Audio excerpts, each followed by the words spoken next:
Chansu, part-time plant cutter, full-time daydreamer, was just trying to survive on a ruined Earth where jobs suck, dreams are overpriced, and dinosaurs occasionally crash the weather report. This is the end of the world. Then, out of nowhere, boom, talking rabbit in a suit knocks on his door. No explanation, just vibes. Turns out, Chansu's been chosen to be dispatched to another world. Sounds cool, right? Until you find out his goddess is a literal root. Like, not a metaphor, but a real dried-up ginseng root that may or may not be dying. Again. Oh, and that god-picking moment? Dude rolled the worst odds in cosmic history. Still, with his trusty sickle, a hamster sidekick named Hamdoll, and a goddess who slurps apples like a vacuum cleaner, Chansu started leveling up. One monster at a time. One decapitated head at a time. Yup, that's actually his skill name, don't ask. Now, he's finally growing fruit, slaying immortal demons, and accidentally building the weirdest hero resume ever. But while he's out here grinding like it's harvest season, someone new is watching him. And she's not here for apples. She would be going to make our boy rich. Get ready, because today, things are about to get even weirder. If you like this video, don't forget to like, subscribe, and drop a comment. Seriously, guys, it helps me a ton. Alright, no more talking, let's diving straight into the story. So, everything started in a world that was not perfect at all.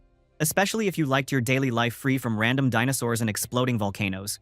Somewhere far away, in a forest that looked like it was straight out of Jurassic World, 3 random people were walking carefully in that super creepy place. Well, they looked like warriors. It was like they were trying to enjoy a walk, but the scenery was not helping at all. Then, as if the world wanted to add some extra drama, a scary monster with red eyes jumped right at them. Something like Velociraptor or like that. The poor dude was so shocked and scared, his face looked like someone had just told him that the internet was gone forever. Ouch. Of course, the fighting begins. The humans and the monsters started fighting like crazy, but somehow one of the warriors got a blue light in his forehead. And wow, he started kicking butt. Suddenly, he had some super cool powers, and he started moving so fast that nobody could even keep up.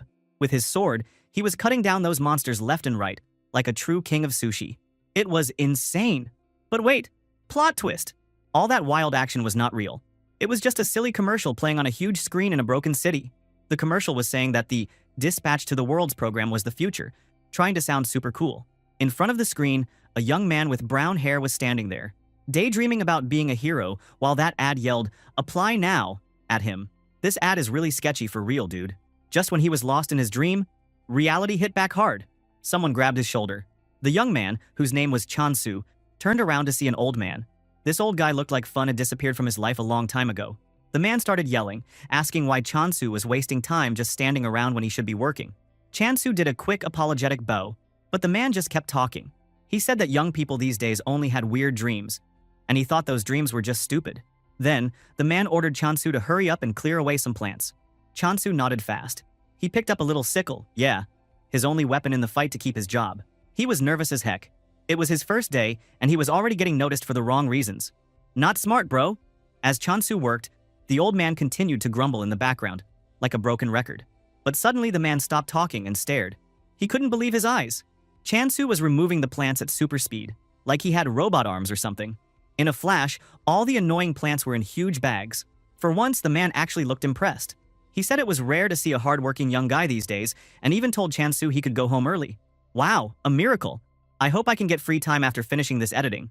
Chansu then put the bag on his shoulder. But even after that compliment, he just looked sad. He thought there was no way a guy like him could ever join the heroic dispatch team. It just felt like a joke. What he could do now is only useless work to get a little money. Then, the story gave us some info. Earth was basically dead. Yup. Somehow, Earth got destroyed and drained, like an old online game that nobody played anymore. But then, some strange and super powerful being showed up offering a magic fix. So, some people, called Dispatched, left Earth for other worlds to save what was left of life. They even tried to bring energy back to Earth as souvenirs. That energy is the only chance for Earth to keep living. Chansu looked at his sickle, staring at the sky, and he wondered if he could ever become one of those cool heroes. It was hard to believe. After work, he walked through empty streets, sighing. The only thing he hoped for was not to get fired, so that he could come back tomorrow and cut more plants. He went to a crowded building, pushing through people until he got to a government desk. He introduced himself and asked if there was any news about his family reunion case. The clerk checked his computer and saw that Chansu had paid a lot of money to search for his family who had been dispatched.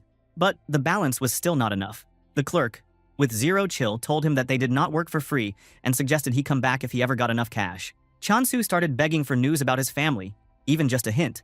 But the next person got angry, shouting for Chansu to get the fuck out if he was done. He yelled at him, saying his life was not the only disaster here. Chansu just slipped out quietly. This place was full of problems. And that ugly dude needs a slap from me. Chansu then went home. When he arrived, the house was so empty that only a rolling can make any noise. It was really sad, man. Then, old memories came back to him. He remembered his dad, who used to be a top hero, a returnee. But after things got worse, his dad was sent out again, and he never came back. Then Chansu's mom said she would follow his dad with his grandma, telling him she would be back soon. But soon never happened. They just vanished, leaving Chansu alone.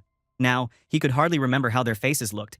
This damned family is trash. Who the fuck leaving their children alone, especially on that doom earth? Suddenly, his world decided to go crazy.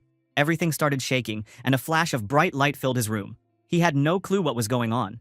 He got thrown across the room like a toy, hit his head on the wall, and got hit by a falling clock. This goddamn writer really likes to mess with our boy. When Chansu woke up, his head hurt like hell. He checked his phone and saw a disaster alert. The message said that a huge shockwave caused by the return of a returnee had made the earthquake and the flash. But then, there was another piece of news that shocked Chansu even more. The legendary S-Class hero, Returner A, just announced his retirement. Bro, things were getting weirder by the minute for Chansu. On TV, everyone saw Returner A wounded and looking really sad. The hero said he had failed to protect the god, had lost all his friends, and had to come back home alone. He called himself a coward, and he said he had no right or reason to go on another mission. So, he decided to retire. He asked everyone not to lose hope and told them to protect Earth by themselves. But all the headlines after that just looked super depressing. People were now worried about how Earth could even survive if the heroes were quitting. The news also said that less than 500 million people were still alive. That was pretty damn bleak. Chansu felt totally hopeless, thinking things just could not get any worse.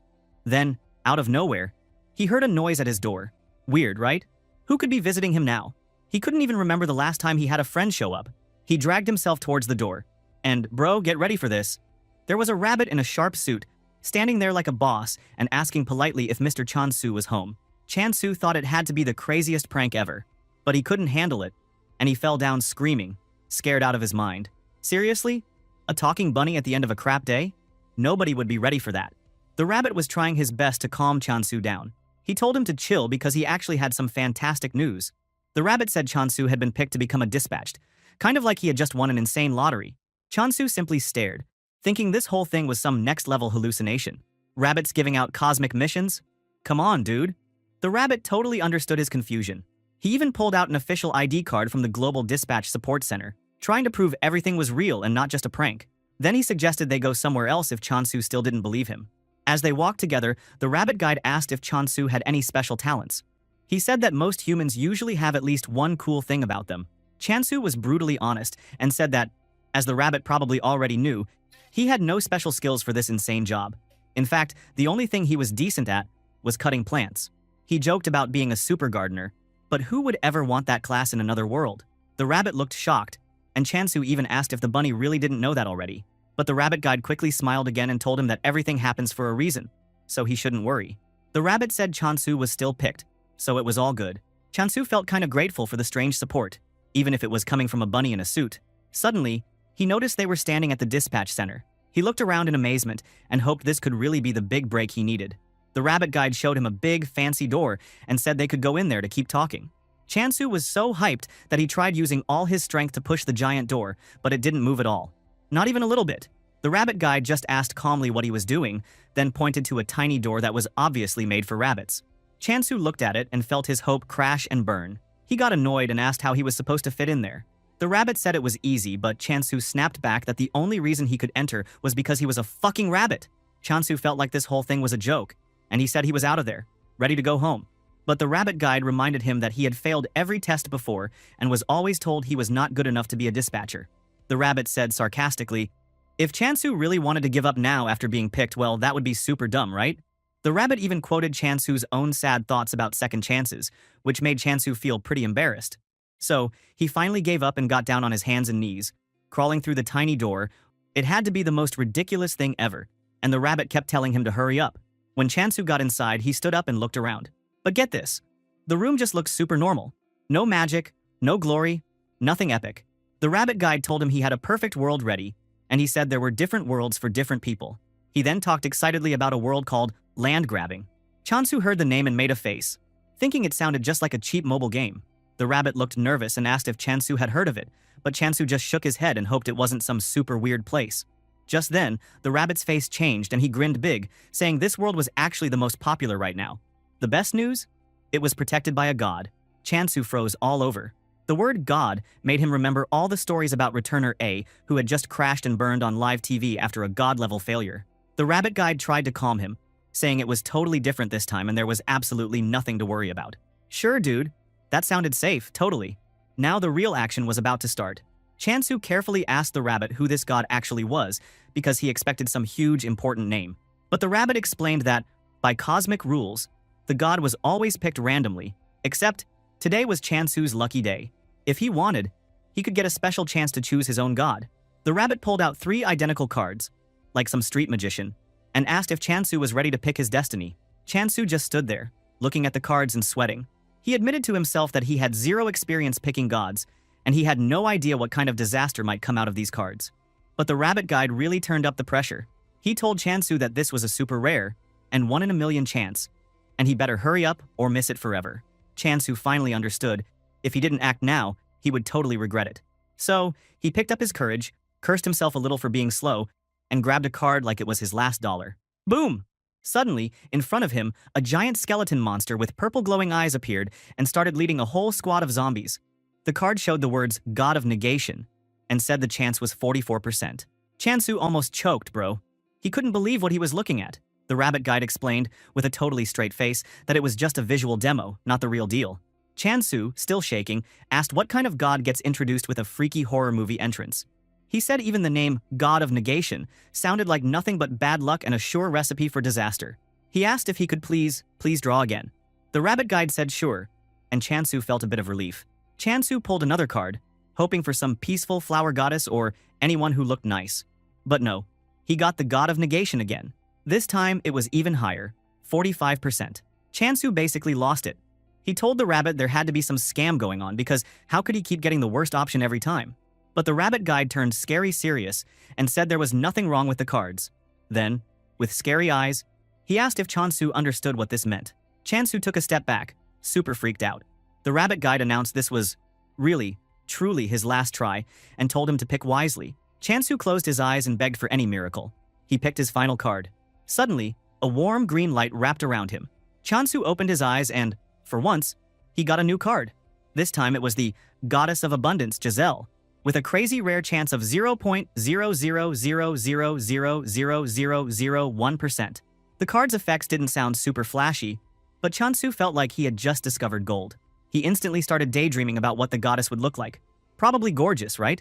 So you can imagine, he had this dumb, dreamy look on his face. But the rabbit just stared at him in disgust and said his face was gross. There was a long, awkward silence. Suddenly, the rabbit asked if Chansu wanted a last chance to draw again. This surprised Chansu. He said the rabbit just said it was his final try, so what was going on? He asked what would happen if he accepted the current card with the goddess. Well, dude, this is where the real catch showed up. Because if Chansu wanted to roll with the goddess, he had to start his crazy mission right now. The rabbit started a whole sales pitch. He said that if Chansu accepted, he could become more than just a sad dispatched.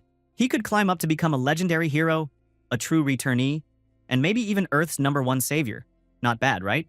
The rabbit finished with a big grin and told Chansu to make up his mind, because his future could start right here. Chansu did some hard thinking for a few seconds. But let's be real, his current life was garbage. He was stuck in a losing loop forever unless he took this jump.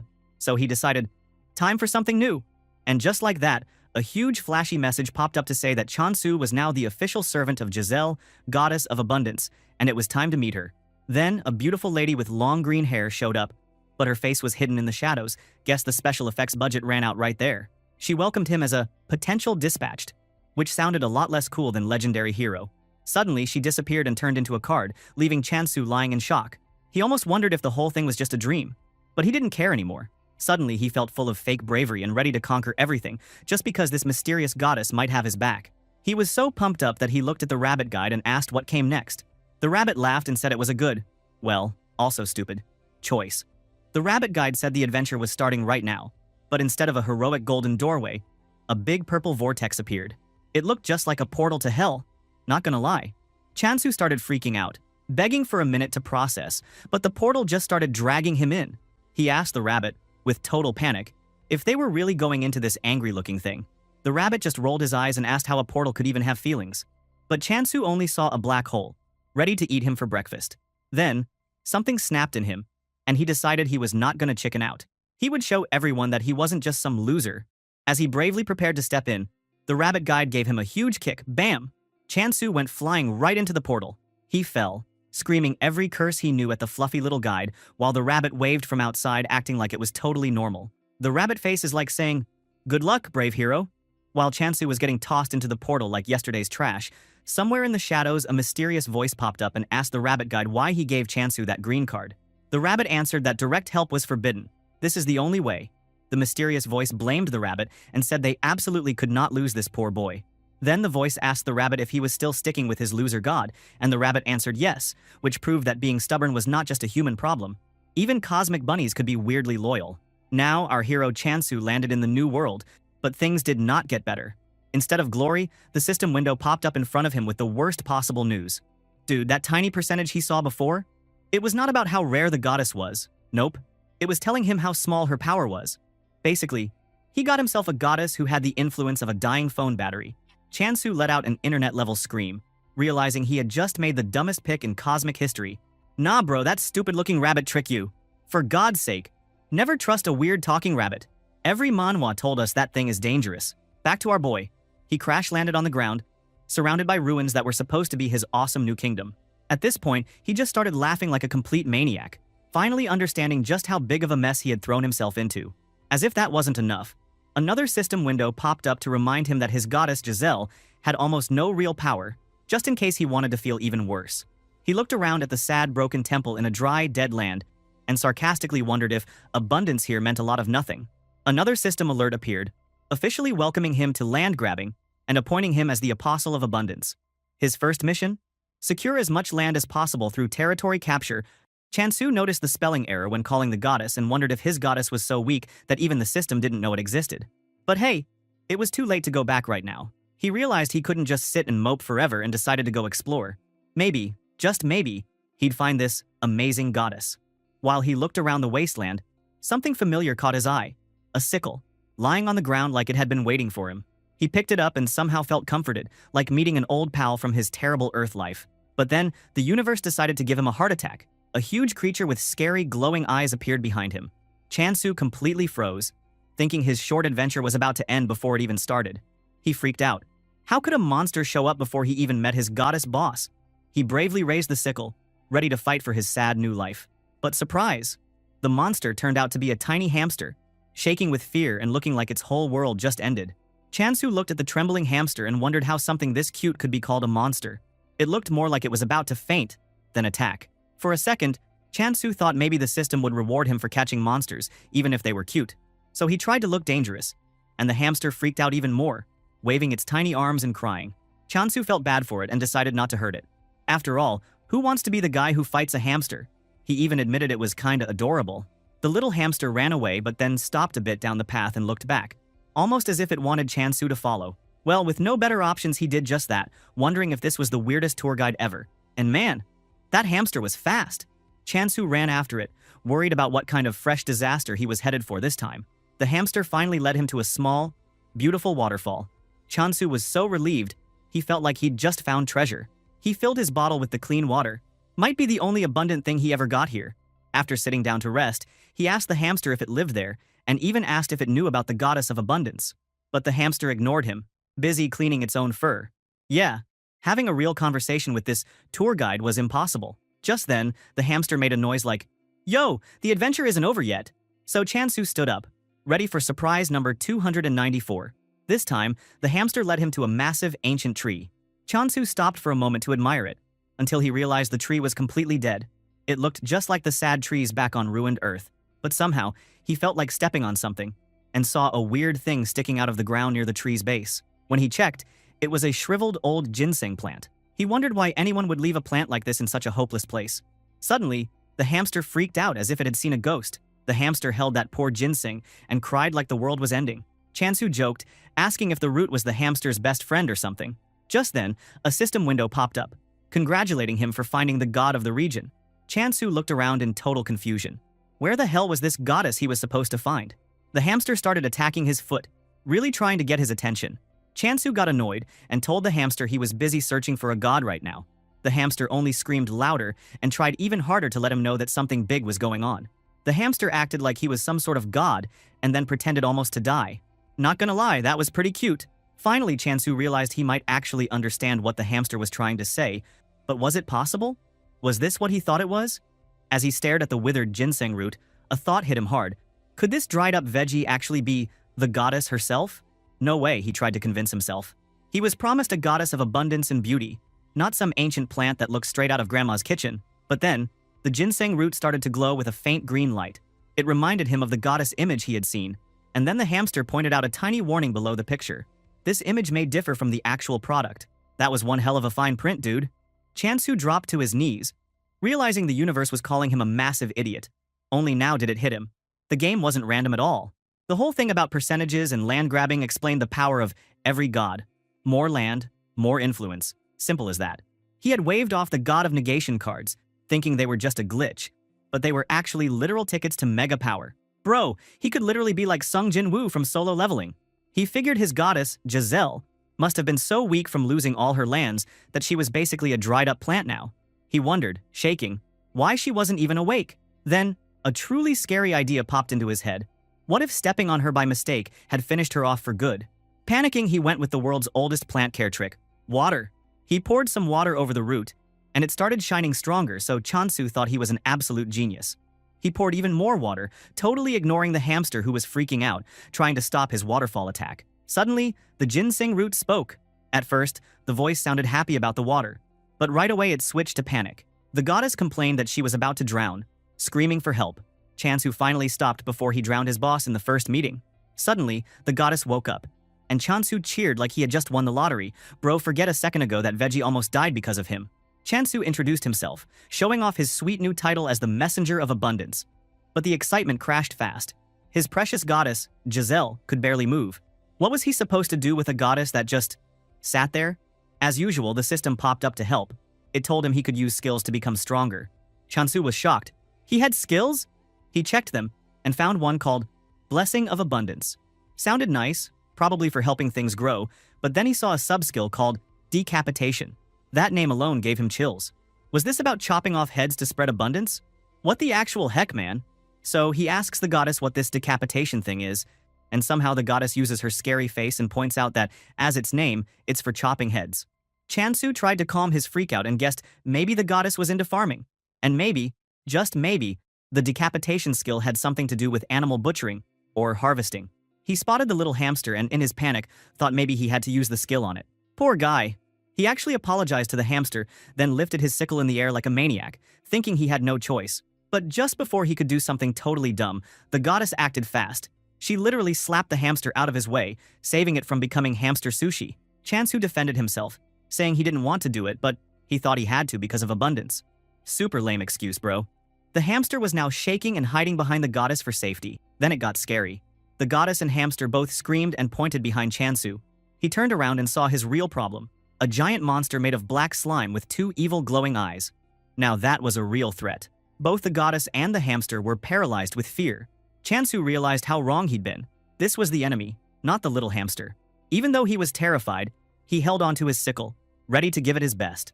As he charged the slime monster, the system suddenly highlighted its weak point. All bright and easy to spot. It was like in the game. A new message said he could use the decapitation skill now. Chansu went for it. One big swing with the sickle, and bam! He chopped the slime monster right in half. Game over for Mr. Slime. Both the goddess and the hamster were shocked at how epic that attack was. Victorious, Chansu rushed to check if his goddess was okay. Real hero vibes now, especially since just moments ago he'd nearly turned the hamster into lunch. The hamster, bless its fuzzy soul, was still trying to protect the goddess. Chansu felt terrible, got down on the ground, and apologized deeply, asking if the two of them could ever forgive their boneheaded messenger. The hamster seemed to forgive him. Either that or it was way too scared to hold a grudge. Chansu was grateful and decided to give the hamster a name, Hamdal. He asked if it liked the name, saying they were a team now, and Hamdal actually looked pretty happy about it. Then, as always, the system popped up to give a status update. Thanks to the decapitation skill, The monster's head had been offered as a sacrifice, and Chansu now had a hunt score of 1 for immortal demons. He thought the name Immortal Demon was kind of a flex for a monster that went down so fast, but okay. The system explained that offerings were directly connected to the goddess's well-being. Turning to the goddess, Chansu saw with his own eyes that she actually looked better now, more alive and colorful. With his galaxy brain, Chansu realized if he kept hunting monsters and offering their heads, maybe he could bring his goddess back to her full, legendary form. Super hyped, he told the goddess he'd get her more victories and set off on a monster hunting spree with Hamdall, burning with new hope and convinced he finally had a real shot at changing his world. Dude, Chansu was on a roll now. He stopped at a cool spot with those scary monsters earlier, and like clockwork, another system window popped up. This time, it told him he had some mystery points to use, but with the special note that he couldn't sell or trade them. He wondered when he'd even pick these points up, but hey, free stuff is free stuff, so he wasn't going to complain. He found himself in an area full of monsters, and he knew what he had to do. These monsters were moving so slowly, it was like they were just out for a Sunday stroll. With his confidence at max thanks to his powerful decapitation skill, he went to work. He wiped out a whole group of monsters with almost no effort at all. A new system message appeared, confirming that monster hunting really did bring him points. Happy with how awesome he was, he decided to challenge himself and go for 100 monsters just because he could. After a while, Hamdall was chilling on his shoulder, looking proud and cute as if he'd done most of the hard work. When he finally hit 101 monsters, he was still thinking about why these so-called immortal demons had such a cool name, but died like total noobs. He decided to figure out the mystery later. Chansu then went back to check on the goddess, and he could hardly believe his eyes. She glowed brighter and looked even more beautiful. Success! He started daydreaming about her getting back to her true, glorious form. He wanted to know what to do next. And the goddess simply pointed to the big dead tree nearby. Chansu guessed she wanted to be placed on it, so he gently lifted her and brought her closer. As soon as she touched the tree, both the goddess and Hamdall started motioning at Chansu and then at the tree, basically telling him, "All right, worker, it's your turn. Make it happen." So Chansu get that message and touches the tree too. At that exact moment, a system window popped up, telling him he could use the Blessing of Abundance skill. But another window popped up to remind him that using blessings would cost him points. Nothing came for free here. Finally, Chansu chose what he could do now. He poured all those hard-earned points into the Blessing of Abundance, aiming them at the tree like he was firing up a superpower. A bright green light exploded from his hands, and in a few seconds, the dry tree pulled off the ultimate glow-up. Leaves and branches grew in a snap, and juicy, shiny red fruits popped out everywhere. Chansu couldn't believe what he was seeing. And those fruits were giant apples. He picked one up, shocked at how big and heavy it felt. Sure, he wanted to eat it himself, but he remembered to act like a true messenger and gave the first apple to his goddess. He hoped out loud that she could get her full glory back soon, though he admitted she was kind of cute as a root. But when Chansu offered the apple, the goddess did something totally wild. She hugged the apple like a weirdo and sucked it dry a hole. Chansu's mouth dropped open. He decided right then that he would never ever want to make her mad. No way, bro. How if he died because a root was sucking him dry? The death would be super embarrassing. After that weirdness, it was time for him and Hamdall to get a taste of the action. Chansu bit into the apple, and it hit him with next-level flavor. This was easily the best thing he'd ever tasted in his entire life. Meanwhile, the goddess watched him with a mix of shock and disbelief. Where the heck does this boy come from? She couldn't figure out how this kid had managed to hunt monsters and revive a giant tree all in one day. She started remembering her painful past, when the Abundance faction was famous for growing the craziest, best crops in the world. But then, the evil Corruption faction came along, spreading like sickness and crushing everyone in their way. The Abundance folks couldn't fight back. They tried switching to monster hunting, but, bro, farmers with pitchforks weren't going to defeat any real monsters. So, in their panic, the Abundance people had to change their harvest skill into something called decapitation. But even then, it wasn't really made for killing things, it was just a way to carry back the heads of already dead beasts for more resources. She sighed about all the mistakes and bad luck her team had suffered. She even thought, if just one super strong person like Chansu had shown up before, maybe everything could have changed. Right in the middle of her dramatic flashback, Chansu walked up to her with a look that said he was about to make a huge, historic announcement. The goddess, looking at Chansu's face, could only tremble in fear. Instead, Chansu just smiled really big and asked if he could have more apples. The goddess stared at him and sighed, thinking the universe must have been mad at her to send a guy whose biggest mission in life was snacking. But she decided he was her responsibility now, for better or for worse, and anyway, there were no refunds. Out of nowhere, she hung onto his leg like a lost puppy. She decided she would trust Chansu from now on. Meanwhile, Chansu freaked out and wondered if she was about to eat him like the apple earlier. Man, what a team, right? The world had better watch out. The root goddess, the hero who just wanted lunch, and a monster-hunting hamster with a heart of gold. After gathering a whole bag of giant apples, Chansu picked up the little sleeping goddess as gently as possible. After all, she looked totally wiped out from watching all his wild adventures. He found a comfy spot for her to rest and turned to Hamdall, telling his furry buddy that he deserved lots of praise too for all the hard work today. Then, out of nowhere, a huge thunderclap boomed through the sky, scaring Chansu so much that he thought for a second the goddess was going to wake up. But it wasn't thunder, it was just his own stomach, roaring like a beast, reminding him that he hadn't eaten anything but apples. Right then, the system decided to throw in a plot twist. A flashy announcement about a delivery event in progress. Chansu's mind was blown. A delivery service in this messed up world? Really? Still, after everything he'd seen, maybe it wasn't even that weird. But he couldn't figure out how anyone could find him in a place this remote. Looking over, he saw that Hamdall was getting sleepy too, so he decided to stop worrying about mysterious space deliveries until tomorrow. He tucked the goddess in with some leaves and decided to get some rest. Meanwhile, in another dimension, things looked totally different. In a super fancy place called the Temple of Circulation, a woman named Ha Sujin stomped right into her boss's office. Her boss, the senior agent, calmly asked why she wasn't out on her assigned delivery. She was mad. She told him he had to be messing with her by giving her random new jobs she didn't need. The details popped up in front of them. A ridiculous 2-day trip to some restricted dead zone, no payment because it was a free shipping event, and the customer only wanted to pay with apples. She argued it was pure torture and asked if she had done something wrong to deserve it. Her boss said she hadn't done anything wrong, she was just a very enthusiastic employee. He said he loved her work, but she was on the edge of burning out with all the overtime, so he was making her take a break by sending her on this business trip. He even put a hand on her shoulder and said if she stayed at the office, she'd just be trapped working endless overtime, so she might as well go have some fun.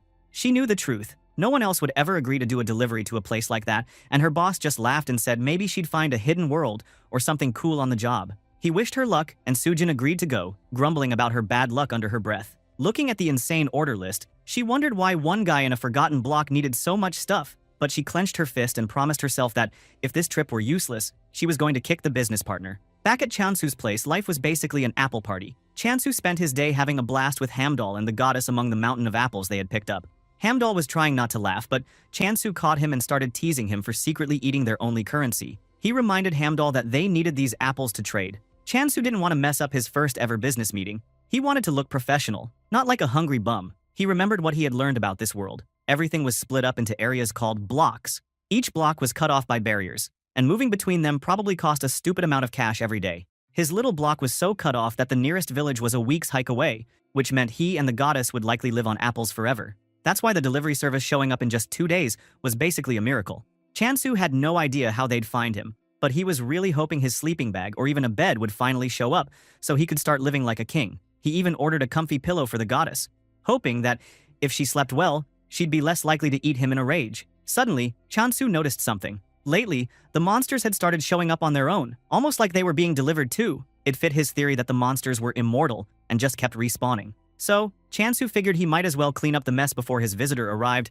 and showed off his skills with the sickle. He noticed the monsters were getting a bit faster, so maybe they were leveling up, but it was nothing he couldn't handle. He sliced down monster after monster as if he was doing garden work. Right then, Sujin finally landed in the area, stylishly using her winged boots. She looked down at the scene below, and what she saw made her freeze. There was Chansu, standing with a sickle, wearing a slightly unhinged smile, totally surrounded by piles of monster bodies and slimy guts, as if he was the final boss in this crazy block. God damn, what this crazy mess she witnessed? A maniac-looking guy and a fucking hamster? Sujin's head was spinning. She'd seen these monsters before. These immortal demons were totally nuts. Turns out, they always come back the next day after people kill it. However, that thing is OP. Every day, they come back stronger than the day before. The most terrifying fact is, they can chase you between magical zones, and they curse anyone who fights them. Everyone in this world tries to avoid them. But here was Chansu, just flicking his sickle and slicing through them like a boss. Sujin thought he had to be some kind of insane swordmaster. But who the hell would be a swordmaster and just pick apples? She decided, whatever, best not to mess with him.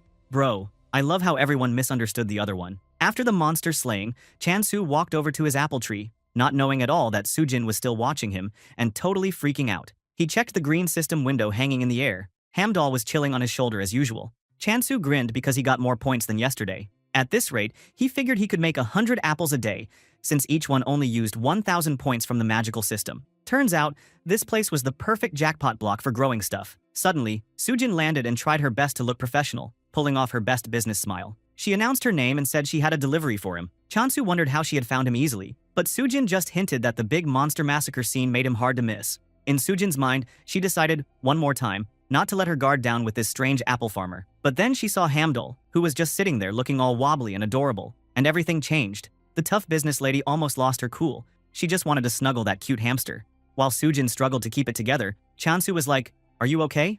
She played it cool, but inside she was dying. Dying from Hamdol cuteness, of course. Then, they started walking to his awesome tree, with Sujin blushing and sneakily eyeing Hamdol.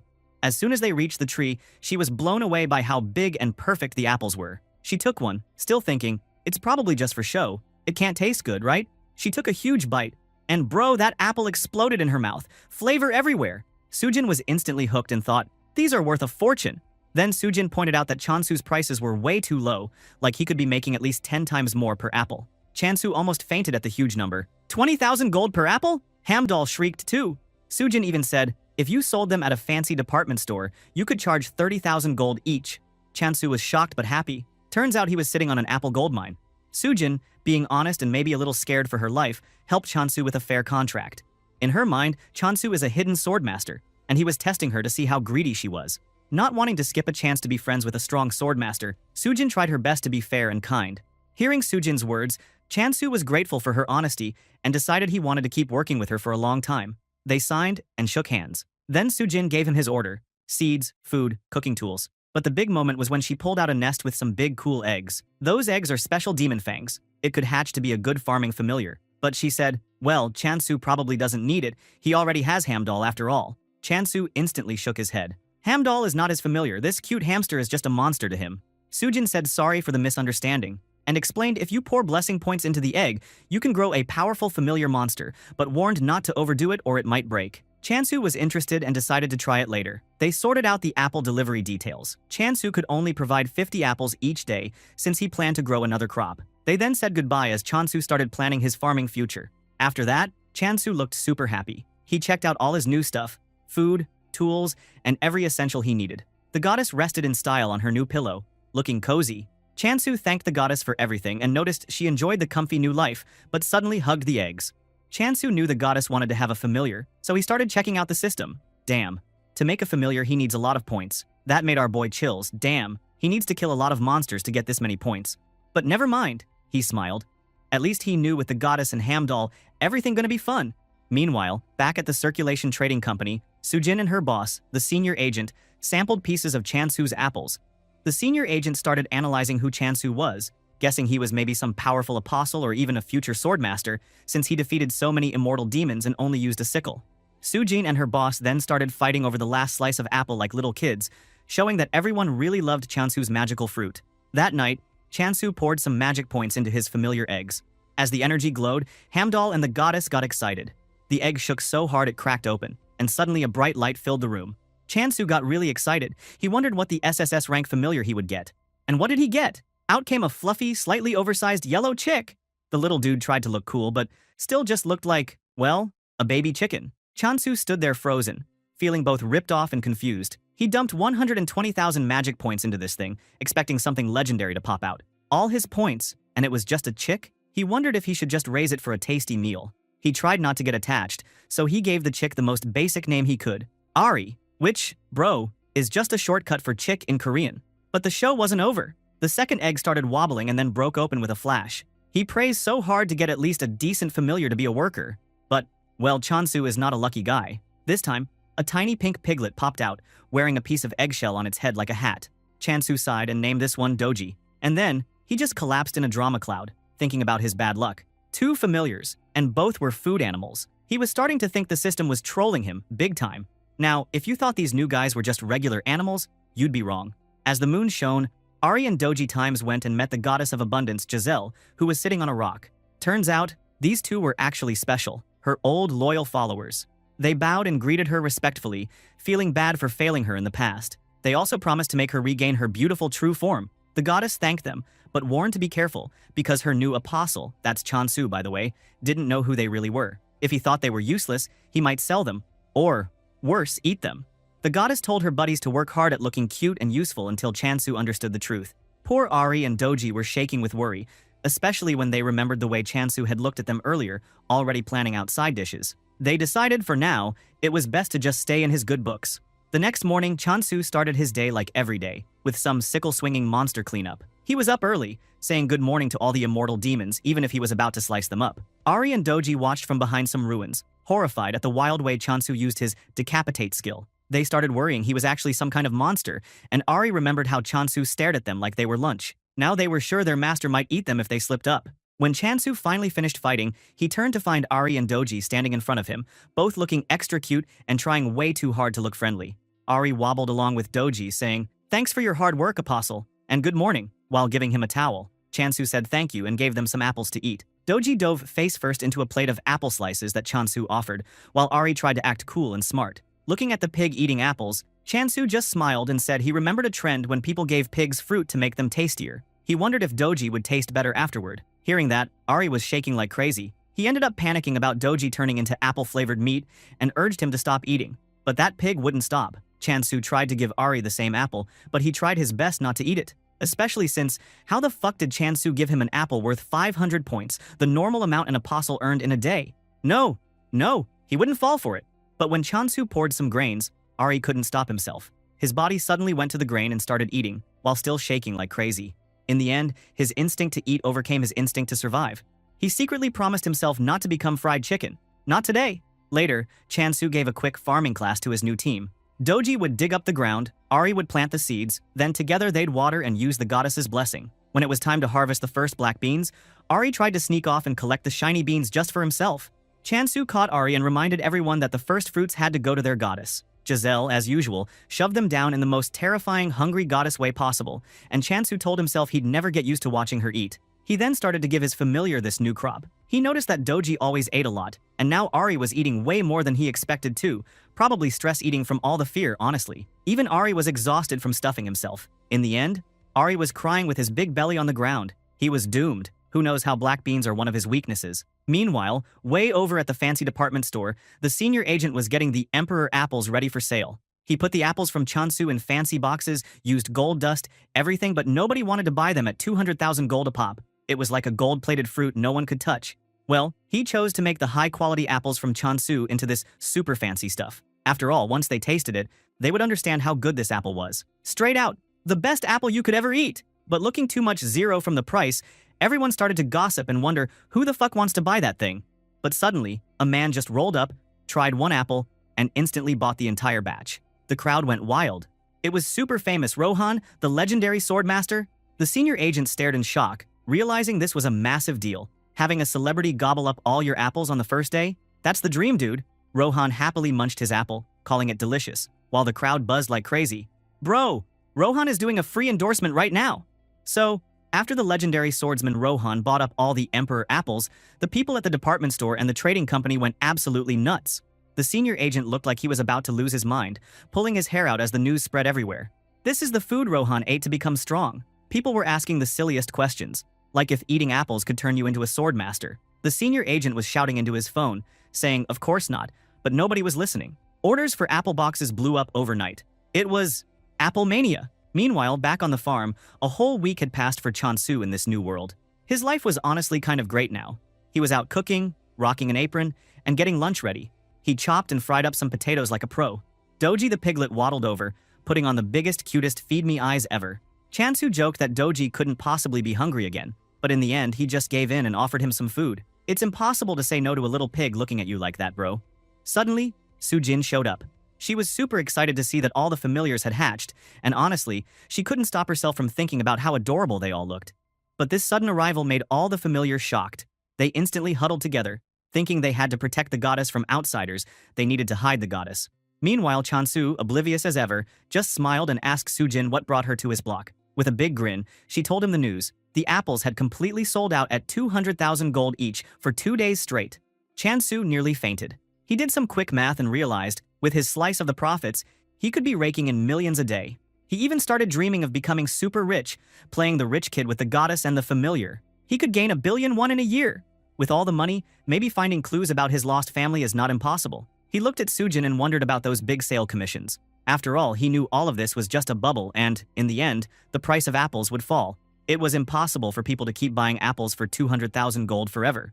But Sujin quietly pointed out that the crazy prices didn't seem like they would change. Over time, even with 100 apples a day, they would turn the apples into limited editions, and people would scramble for them. There were so many buyers that it wouldn't be a problem for a long time. Then, she nervously asked if he could please focus on growing even more apples. Chansu felt he couldn't make more apples because he needed the points to grow another crop, so he offered to let her try different crops first. After that, they sat down to eat together. When tasting the food, Sujin's eyes popped out. The potato was incredibly delicious, the best potato she had ever tried.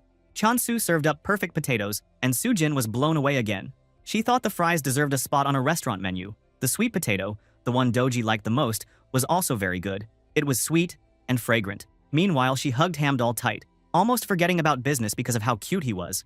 But in the end, she soon realized that apples were still the real goldmine. But she was still worried about overloading Chansu, so she asked one more time if he would be okay with supplying 100 apples a day. Looking at how desperate she is, Chansu said yes, and Sujin was so happy she nearly lost it. Chansu thought he should try his best to keep growing apples, and when he looked at Sujin's smile, he knew he had chosen the right thing. It was worth it to make someone he trusted, his partner, smile like this. The next morning, Chansu headed out to hunt some more immortal demons, as usual, with Ari and Doji trailing behind. The two familiars kept following him everywhere. Doji wondered why they needed to keep following Chansu, so Ari chirped and stated that their job was to keep an eye on him, but honestly, they were useless in a fight. Suddenly, an immortal demon lunged at Doji. The pig was so scared that he ran as fast as he could, but his fat belly made him slow. Even the slow monster could catch up to him easily. Seeing that, Chansu tried to save Doji, but his sickle couldn't reach in time. Suddenly, something wild happened. Ari let out a scream, and the monster exploded. Even though Chansu's blade didn't touch it, Chansu realized his decapitate skill had just leveled up. He tried to sense the feeling before, and tried to launch his attack again. The system popped out. Now he had mass decapitation, which meant he could hit a whole crowd of monsters with one swing, even from a distance. Chansu practiced his new power, slicing through monsters just by waving his sickle around, laughing like a madman. Bro, is Chansu OP? Meanwhile, Ari and Doji watched from a safe spot, totally terrified. Every day that passed by, this crazy apostle became more and more like a demon. They rushed back to the goddess, telling her all about the new skill that Chansu got. The goddess was shocked. She had never taught that move. What the fuck is mass decapitation? Even she was scared after seeing Chansu swing his new power with a huge grin. Chansu, meanwhile, was over the moon. With his new mass decapitation, he could clear monsters even faster and keep the points rolling in. After seeing Chansu's new mega monster move, Doji just about lost it. He wondered if Chansu was a real human or maybe a death god straight out of hell. The goddess looked ready to sweat bullets herself, but then had a light bulb moment. She told the familiars that when the old harvest skill grows, it can become area harvest. And just like that, maybe Chansu's decapitation skill evolved into mass decapitation. Ari shivered inside. This was some pro-level stuff, usually for first-year apostles only. But the goddess tried to calm them down, stroking Ari's head and saying even though Chansu was scary, he had saved them. She promised to give Chansu the communication skills soon, so they could talk properly. The goddess also confessed that she wanted to finally talk with her crazy apostle, Chansu. But before that, she planned to say thank you. When Chansu came, a floating green system window popped up with two shiny new skill choices, promise of abundance or communication. The goddess knew any sane person would choose communication, but bro, Chansu is not normal. Chansu imagined the communication skill would let him talk to plant and animals. If they could speak, Ari would probably start yelling at him for almost roasting him for dinner. He imagined a tree moaning about having to grow 100 apples every day. The whole idea gave him the creep's ignorance sounded way safer, so he picked promise of abundance without a second thought. See, this guy is a dumbass. The goddess and the familiars stared at him, all gloomy now that he'd skipped their chance to chat. Chansu didn't get why everyone was suddenly sad, so he just focused on his new power. He tried using it by offering an apple to the goddess, but she turned her back and slapped it away, acting super moody. When Chansu checked his system window, it said points were now refunded if he fulfilled promises. It sounded a bit like daily quests. Finish a task, get magic points back. Excited, he started testing other promises for more points. I'm gonna pinch Hamdal's cheeks, Hamdal squeaked in terror. With that, he really got a point. Suddenly, Sujin came charging down the street, nearly tripping over herself. She saw Chansu and warned him that disaster was brewing. Sujin told him that, because of the apple craze, thousands of people made reservations, and now raiders were going to target his apple block. She begged him to hurry up, conquer new blocks and build some gates before everything was stolen or wrecked. Chansu realized that if anyone attacked and he lost the block, it wouldn't just be the apples gone, but the goddess's whole faction would be finished. Sujin explained he needed to make his territory bigger and form connections and backing to have real protection. Chansu's mind was racing. Yeah, if he conquered the nearby blocks and added gates, it would make everything safer and deliveries even faster. But he still wasn't sure why all this was happening. Sujin answered, "Bro, Emperor apples are changing the world. There were actually rumors flying everywhere. Eat an Emperor apple and you'll get smarter, heal your body, become prettier, sleep better, even lose weight." Chansu's jaw dropped. Were people turning apples into miracle medicine? But Sujin said, even if people can only get 1 apple per person, already 5,000 folks lined up for it, so more trouble was definitely incoming. Meanwhile, in a hospital, famous swordmaster Rohan visited mad scientist type Hong Unsu, bringing a box of Emperor apples as a present. Unsu bit into the apple and totally freaked out. He said it was the best tasting and nutritious apple in the world. Unsu called the shop and begged to buy more right away, but the shop told him they were all sold out. Rohan told him to hurry up and eat, but Unsu was frustrated they were gone. In the background, a nosy reporter took pictures, expecting a juicy story. A newsflash hit. Alchemist leaves hospital after eating an Emperor apple. Is this apple a true panacea? Everywhere, people started believing the apple healed all illnesses and burned with curiosity. Back at the Circulation Trading Company, the senior agent was about to have a meltdown. He slammed his desk and yelled at his phones. He was getting calls nonstop, reporters everywhere, people making wild claims about the apples. He screamed for the world to hear, "It's not a panacea!" Bro, there's no more hiding for Chansu now, not with legendary heroes, magic doctors, greedy customers, and armies of apple raiders on his trail. All he wanted was to farm in peace, but trouble kept following him. At least, Chansu was ready for more business, more farming, and maybe, with a bit of luck, turning his gang of nervous little animal friends into the best magical farm crew in all the worlds. Meanwhile, Chansu stood in the middle of his campsite. He told the goddess that he needed to go claim some more land blocks. He said he was leaving tonight, so he asked Doji and Ari to take care of the goddess for him. But oh man, the goddess totally freaked out. She started to panic in her head, thinking that he was leaving just because of a new skill. She thought that the skill wasn't even for fighting, and she was really worried about Chansu's safety. She ran over and wrapped her arms around his leg, trying to stop him from leaving. She did not want her dude to go anywhere.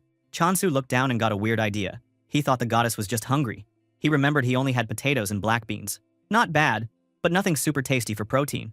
Suddenly, he wondered if it was finally time for the goddess to eat real meat. He thought perhaps beef would be fine, even if he always felt weird about eating meat in front of them. He decided that the goddess wanted it, so he needed to cook it first. Dude, I really don't know where this guy suddenly got the idea that the goddess wants meat. So, Chansu went into his storage. He looked through everything and got excited when he found a special tray, the beef he ordered before. He lifted it up and his eyes totally sparkled. He thought this was what real meat looked like. On Earth, he always ate lab-grown meat, so this juicy beef felt unreal. Even looking at the package made him hungry. Later, back outside, Chansu got out his mini electric grill and turned it on. When he put the beef on it, it made that amazing sizzling sound. The smell had everyone going nuts. Hamdal, his buddy on his shoulder, looked super happy. Down by his feet, Doji was drooling all over the place like he was losing his mind. Suddenly, Doji let out a big oink. Chansu rolled his eyes and thought that this pig was crazy for food, but said that this was for the goddess, not Doji.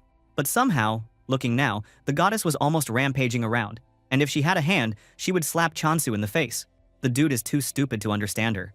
Chansu, already holding his chopsticks, told them it was almost ready and that the goddess should wait just a bit more.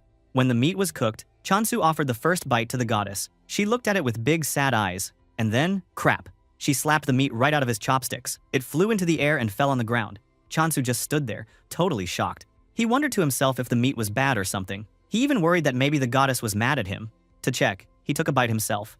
He thought it tasted good, but something was missing. It didn't taste as amazing as the apples from before. He figured that maybe the goddess just did not like the flavor. While he was thinking, the goddess started to cry and shake. She was really upset, and in her heart, all her thoughts went wild. She really did not want Chansu to leave. She was thinking things like, don't go, you are my apostle."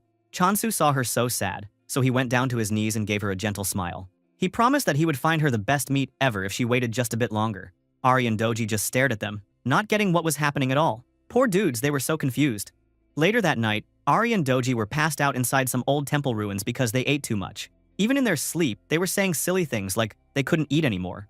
The goddess, though, was not eating or sleeping. She just sat, waiting for Chansu to come back. Meanwhile, Chansu went to the border of his block. The whole place looked super weird, like there was a magic wall made out of light and computer code. The forest on the other side glowed blue. He thought this border looked endless from far away, but when he got close, it was like the whole thing was moving. He then touched the energy and, boom, a system window popped up, asking if he wanted to travel to the next block. He said, "Let's go." Instantly, everything blinked out and changed like an epic game loading screen. Now, Chansu was in a dark, scary jungle. It was so dark so he turned on his lantern. He held his lantern and saw that this place looked nothing like his block. While he was still taking it all in, a bunch of giant, scary insect monsters with glowing red eyes appeared in a group. Chansu was like, huh, what the heck? Then, as if things weren't already going nuts, the bugs started screeching and flying at him. Chansu lost it. He started shouting in his head, kind of freaking out. He pulled out his sickle and tried to fight, but the bugs were so many and so small, his special move wouldn't even work. He knew he couldn't win, so he decided to just run back to his block. But then he bumped into that weird glowing blue wall of energy again, and a creepy, gooey hand came out and grabbed his wrist. All of the immortal demons were chasing him to this block. Feeling no way back, he ran again. Damn, there's no way out, either fighting the immortal demons or the bug. Chansu thought this was a little much. Suddenly, the swarm of bugs jumped and fought the immortal demons, so the monsters started beating each other up. Chansu saw his chance and dashed back to his own block, killing the other immortal demons in front of him. Thank God, he finally reached his own block. That was seriously close, bro. Then, the system popped up again, telling him that beating evolved monsters meant bonus points. Chansu started to get excited. He realized he might get points from the immortal demons and the bugs when they killed each other. Jackpot, dude. He saw the immortal demon follow him too to his block, and thought maybe he couldn't really stay mad at them after all, considering they helped him kill the bug and gave him free points. Chansu picked up his sickle and decided he was going to kill those demons again, and got more points. Why waste the chance? Meanwhile, on the other side of things, stuff was blowing up at the Circulation Trading Company office. Sujin was buried under a mountain of paperwork. She looked like she needed a long vacation. She told her boss that complaints and rumors about Emperor Apple were going crazy. She said the marketing was good, but everything was getting out of control. Too good, it makes her go crazy for real. His boss, who was also dead tired, slammed his fist down and decided enough was enough. From now on, nobody could say a thing about the Emperor Apple. If anyone asked, they would just answer with silence no matter what, even if things got dangerous. Sujin wasn't sure that was a good idea, especially if someone actually threatened them. She nervously asked what would happen if someone really did hold a knife to his throat. Dude, even before she finished, a real sword blade pressed against the boss's neck. He totally froze, freaked out big time. Right behind him stood Rohan, super intense. Rohan told them he was just saying hello, not making a threat. The boss realized this was Swordmaster Rohan, so he asked, all shaky, why Rohan was here. Rohan explained that he had talked to their president already, but the president didn't say anything useful. Now, Rohan wanted to know where the Emperor Apple cultivator was. The boss totally freaked out. He jumped behind Sujin and hid, basically using her as a shield. Sujin was so mad, she thought his boss was the worst senior ever and couldn't believe she had to deal with this. But Sujin tried to stay calm. She told Rohan that, since he already talked with their boss, he should know that their company never gave out customer information. That was their rule. Rohan did not like this answer. His face got scary, and he pulled out his sword. He said that he wanted to keep things easy, but it looked like he couldn't. Looking that, the boss and Sujin both screamed. They honestly thought that was the end. They cried out begging Rohan not to kill them. But Rohan just stabbed his sword down into the ground and said that he would find the cultivator using his intuition. Then he just left, walking out of the office like doing all that was totally normal. The boss and Sujin just sat there shaking. They had no clue what intuition even meant, and Sujin wondered if swordmasters really solved problems that way. Dude, their world was so different from normal people. 2 nights later, under a full moon, Chansu stood in his block, arms crossed. He was waiting for someone. He remembered Sujin had sent him a panicky message, telling him that the swordmaster would be coming to visit soon. He thought to himself that swordmasters were supposed to be super fast, but even a regular delivery came faster than this guy. Then, a message popped up in front of him from the system, saying someone had entered the block. Chansu got hyped. He thought, finally, the dude was here. But when he looked over, he saw no one coming. Chansu worried a bit, thinking maybe there was a bug or glitch. He thought, he better look around anyway. Suddenly, light exploded from the edge of the block. The blue energy wall split open like it got cut with a giant sword. Chansu could not believe his eyes. He realized, holy crap, Rohan just sliced the whole block boundary like it was butter. Was this even allowed? Rohan then stepped right through the broken wall. He looked crazy powerful. Chansu realized this was the famous swordmaster himself. Without chit-chat, Rohan asked if he was the Emperor Apple cultivator. Chansu put on his polite face and said yes, saying his name and asking why Rohan had come all this way. Rohan said he came to buy apples. Just straight to the point, dude. Chansu, kind of surprised by how blunt Rohan was, asked how many apples he wanted. Rohan went big. He wanted 100 apples, or even 200 if possible. Chansu almost fell over, saying that was impossible. He said the max was 50 apples, no more. Rohan just accepted it calmly, but I can see he was kinda sad. Then Chansu asked about the price. Rohan said he knew it was 200,000 gold per apple, yet our MC explained there was no special packaging. Nonchalantly, Rohan said no problem. Chansu said, dude, that's department store pricing. Rohan said he was fine with it. Chansu wondered if he should just try to sell 100 anyway. But he stuck to the deal and brought Rohan through the trees to the apple orchard. He noticed that Rohan's face never changed at all. Was this how super strong people acted? Chansu then raised his hand at the tree. As he did, it glowed green. His special skill kicked in. Suddenly the tree exploded with life, growing 50 perfect magical-looking apples right away. It was pretty epic. Now the apples sparkled up in the tree. Chansu grabbed his weapon and told Rohan to wait while he picked them. But before Chansu could move, Rohan just drew his sword, waved it around super fast, and sliced all the apples off their stems in one go. The apples all sucked into his magic bag. Perfect. Chansu thought that, at this point, Rohan was basically a bug in the game. How was this fair? Suddenly, a system message appeared. 10 million gold just dropped into Chansu's account. Rohan said he would come by again and started to leave, but Chansu jumped forward and tried to stop him. He thought about the bugs in the last area he was planning to plant pest-repelling stuff, but if Rohan stuck around, that would help so much more. Plus, Rohan could travel for free. So, with all his courage, Chansu asked Rohan if he wanted to try any other crops. He started listing off other veggies and beans, but each time Rohan just said no. Not interested even one bit. He turned to leave, and Chansu was desperate. He yelled out that he'd give more apples. That finally made Rohan stop and turn back. Chansu thought maybe Rohan was weird, but he didn't seem bad. So he explained that, to keep supplying apples smoothly, he needed help claiming another block. The payment apples, of course. Was that too weird? Chansu hoped not. Rohan listened, then showed 2 fingers. Chansu guessed that meant he wanted 20 more apples. Rohan agreed, then started walking into the forest like he couldn't wait another minute. Even our boys scrambled to catch up. They headed into a brand new jungle block. The jungle was totally different, super green, and everything was wet. Chansu's sneakers got soaked right away, and he was not happy. He really wished he brought some boots instead. Suddenly, something grabbed him. Thorny shadow vines aimed for his neck. Thankfully, Rohan lifted him off the ground. He was faster than lightning. He pulled out his sword and sliced the vines, and told Chansu to stay behind him because it was dangerous. Both of them then looked at the monster plant. It looked super fierce, but also kind of like a giant, creepy plant. But our protagonist decided to handle it himself. This was his new block, after all. A tip from the system told him he could activate a special skill, Submerge. Chansu used his main skill again, sending green energy everywhere. With that, he killed those ugly plants. The next morning, the jungle went quiet and peaceful.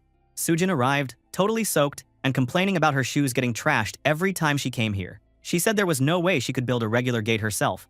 She then spotted Chansu in there and shouted, but froze when she saw the scene. Chansu and Rohan, both on their knees, were gently patting the roots of a giant tree like they were talking to it or something. Sujin's brain just crashed. She stared and wondered what in the world she was looking at. She thought this was the weirdest thing she had ever seen. And yeah, she was kinda right. She walked over to Chansu, kind of freaking out. She reminded him that he said he was going to claim new land blocks, not do whatever this was. Chansu explained that he thought he could greet her and claim a block at the same time. Sujin totally lost it. She freaked out at first, then grabbed Chansu, dragging him closer so she could whisper like a spy. She wanted to know why he was with a guy like Rohan. Chansu tried to explain honestly. He didn't really know either. He remembered how, just a bit ago, he and Rohan finished clearing out all the monsters in the block. Rohan had then told Chansu he was curious about how the apples would taste if they were grown there. Chansu felt kind of awkward, because there was no soil, just big puddles everywhere. Yet the swordmaster didn't even hesitate. He just pulled out his sword, swung it, and suddenly, a nice dry path appeared, cutting right through the swamp like he was casting magic or something. Chansu realized, so that's what people mean when they talk about insane moments. This dude was just OP. Back in the present, Chansu told Sujin that, yeah, things might get a little weird, but they'd be seeing a lot of each other. But Sujin was frustrated. None of this made sense to her. She pointed out that this new apple tree smelled super funky, like stink level 9000. Chansu said that was because the environment here was different, so the apples got twice as much taste and smell. He was still testing the best way to grow them. He asked Sujin if she wanted a bite. She almost freaked because, dude, that apple looked evil. It even had a dark aura, like it was going to haunt her. She quickly said, no thanks, changing the subject to a weird monster she had spotted. The plant's monster dead body, and Sujin called it ostrich buttweed.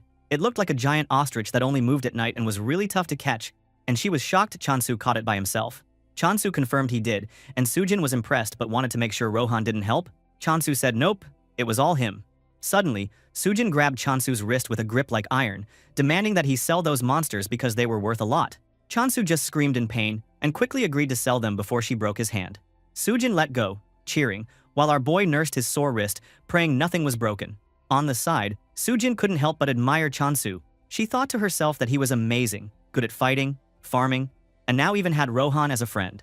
Since that first meeting, Chansu had never been normal, but honestly, she felt lucky to have met him. Chansu then called her name because he remembered he needed the stuff he ordered, pest-repelling plant seeds, and the kit to build his new house. Sujin jumped back to business mode and handed him everything.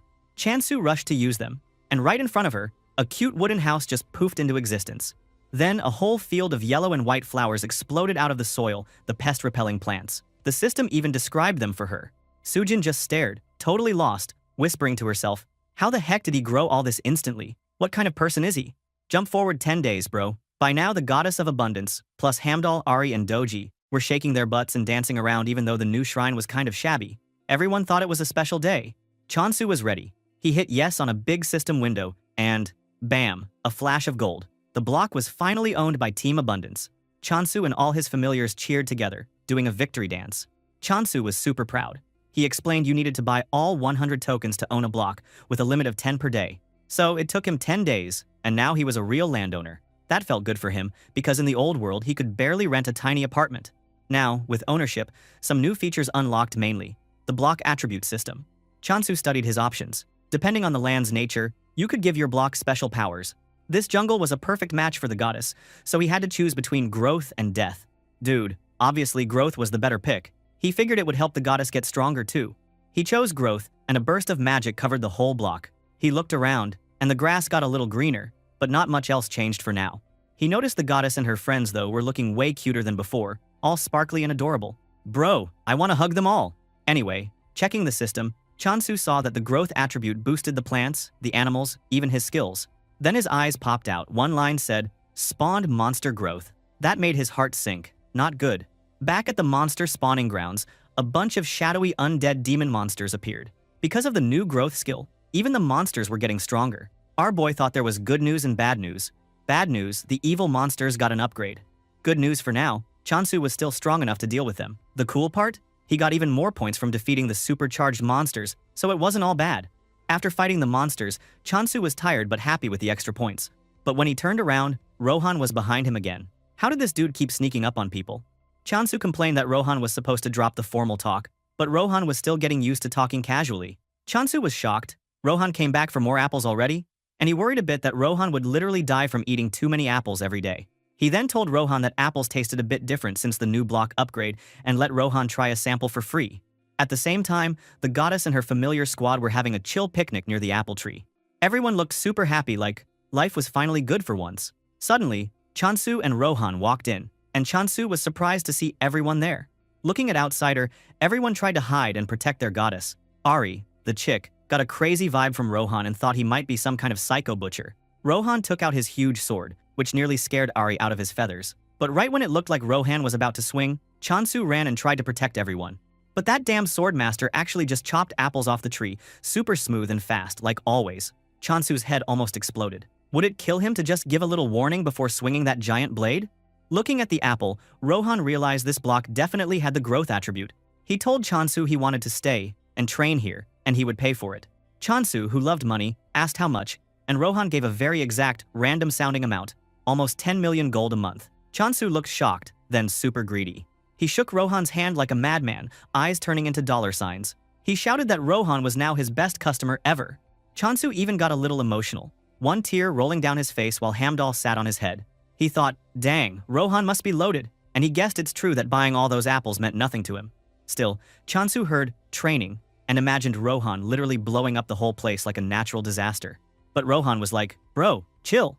He didn't need a battlefield of explosions. He said he just wanted a quiet spot in a corner. Chansu expected Rohan would need tons of monsters or something, but Rohan said he didn't need any. All he really wanted was space, nothing else. Even Chansu didn't believe it was that simple. Chansu agreed, but he wanted something more from Rohan than just money. He wanted protection. In his head, our MC knew this world was all about turf wars, and danger could show up anytime. If a super strong swordmaster had his back, he would feel way safer. Sure, letting Rohan live there was expensive, but Chansu knew he needed to become a real returner if he wanted to survive. Rohan was cool with the idea, but only if Chansu could boost Rohan's skill growth even more. Chansu got super pumped and promised 50,000 points worth of growth magic and 10 apples a day. Rohan also asked if he could still buy even more apples on top of that. Chansu said sure, although he was honestly wondering just how many apples can this man eat before he explodes. Meanwhile, Ari and Doji were off to the side, whispering to each other, thinking it sounded like they were going to be living with this super scary dude now. Chansu, though, was happy and patted Hamdall, thinking that with a swordmaster around, the goddess would be pretty pleased. But when he looked at his team Ari, Doji, and the goddess, they were just huddled under a dark, scary cloud of doom. Chansu tried to get them to say hello to Rohan, but as soon as Rohan looked at them, his scary face made they just scream and straight up bolted. Chansu tried to laugh it off, saying his familiars were just a little shy. Then he said he had a first request. Now they were out on the carnivorous plant block, the one filled with crazy plants. Chansu had a big basket of apples and felt super happy. He bought up the last bit of ownership, turning this block into a land of abundance. Everything was going great. Then Rohan noticed something strange near the pest-repelling flowers. Chansu looked too and spotted a small black cat rolling around in the catnip. He thought it was probably a monster, or a familiar like Hamdall, but it looked harmless and kind of cute. So Chansu crept over and reached to pet it, but bro, big mistake. The little cat got angry and lunged straight at him, who screamed like crazy. He felt like he lost 10 whole years of his life from the scare. As he was trying to chill, a system window popped up and told him the Apostle of Negation had declared war on the block. Chansu freaked out, thinking the cat must have gotten so mad at a belly rub that it went straight to declaring war. He looked at the hissing beast and then turned to Rohan, super scared. Rohan, though, was way more chill. He said that the actual Apostle of Negation would show up at the border soon, and they'd be human, not a cat. Chansu gulped. Real people, not just monsters anymore. He had never hesitated against monsters, but fighting real people seemed super scary. Rohan told him it was no big deal, he could kill followers of Negation, and they'd just respawn back at their temple, like a save point in a game. Chansu thought this was so unfair. If he or his familiar died, it was game over, but their attacker could just come back alive like it was nothing. He got worked up. Fine, if that's how it was, then bring it on.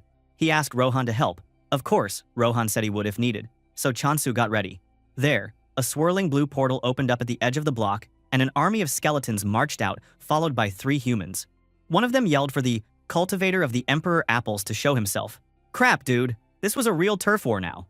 Meanwhile, over at a fancy office, Sujin was chilling on a sofa, just relaxing. She once asked Rohan if Chansu was really that amazing. He told her that Chansu was no ordinary guy. But that was a misunderstanding because Rohan thought Sujin asked if the apple was ordinary or not. With that, Sujin thought our boy was crazy strong, both with a sword and at farming. She thought maybe Chansu was younger than he looked, or maybe he had some rare artifact from a god, anything to explain how someone that chill and young could be so overpowered. Sujin even explained to herself that if you didn't have the right compatibility with your god, it was hard to use an artifact, even if you had one. She flopped back onto the sofa, totally lost.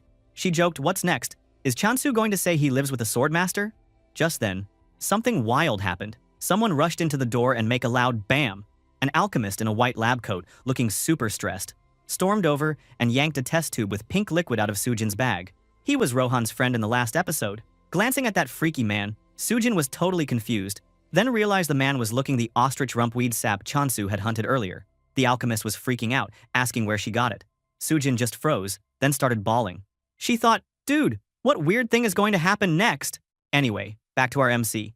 In his block, Chansu and Rohan are now hiding in the bushes. Rohan was just chilling and eating an apple. He didn't care. Chansu asked if this was just a scouting squad. Rohan said nobody could know for sure. But honestly, our boy was a little freaked. He was thinking that if the undead have a gun or bazooka, things could get real bad.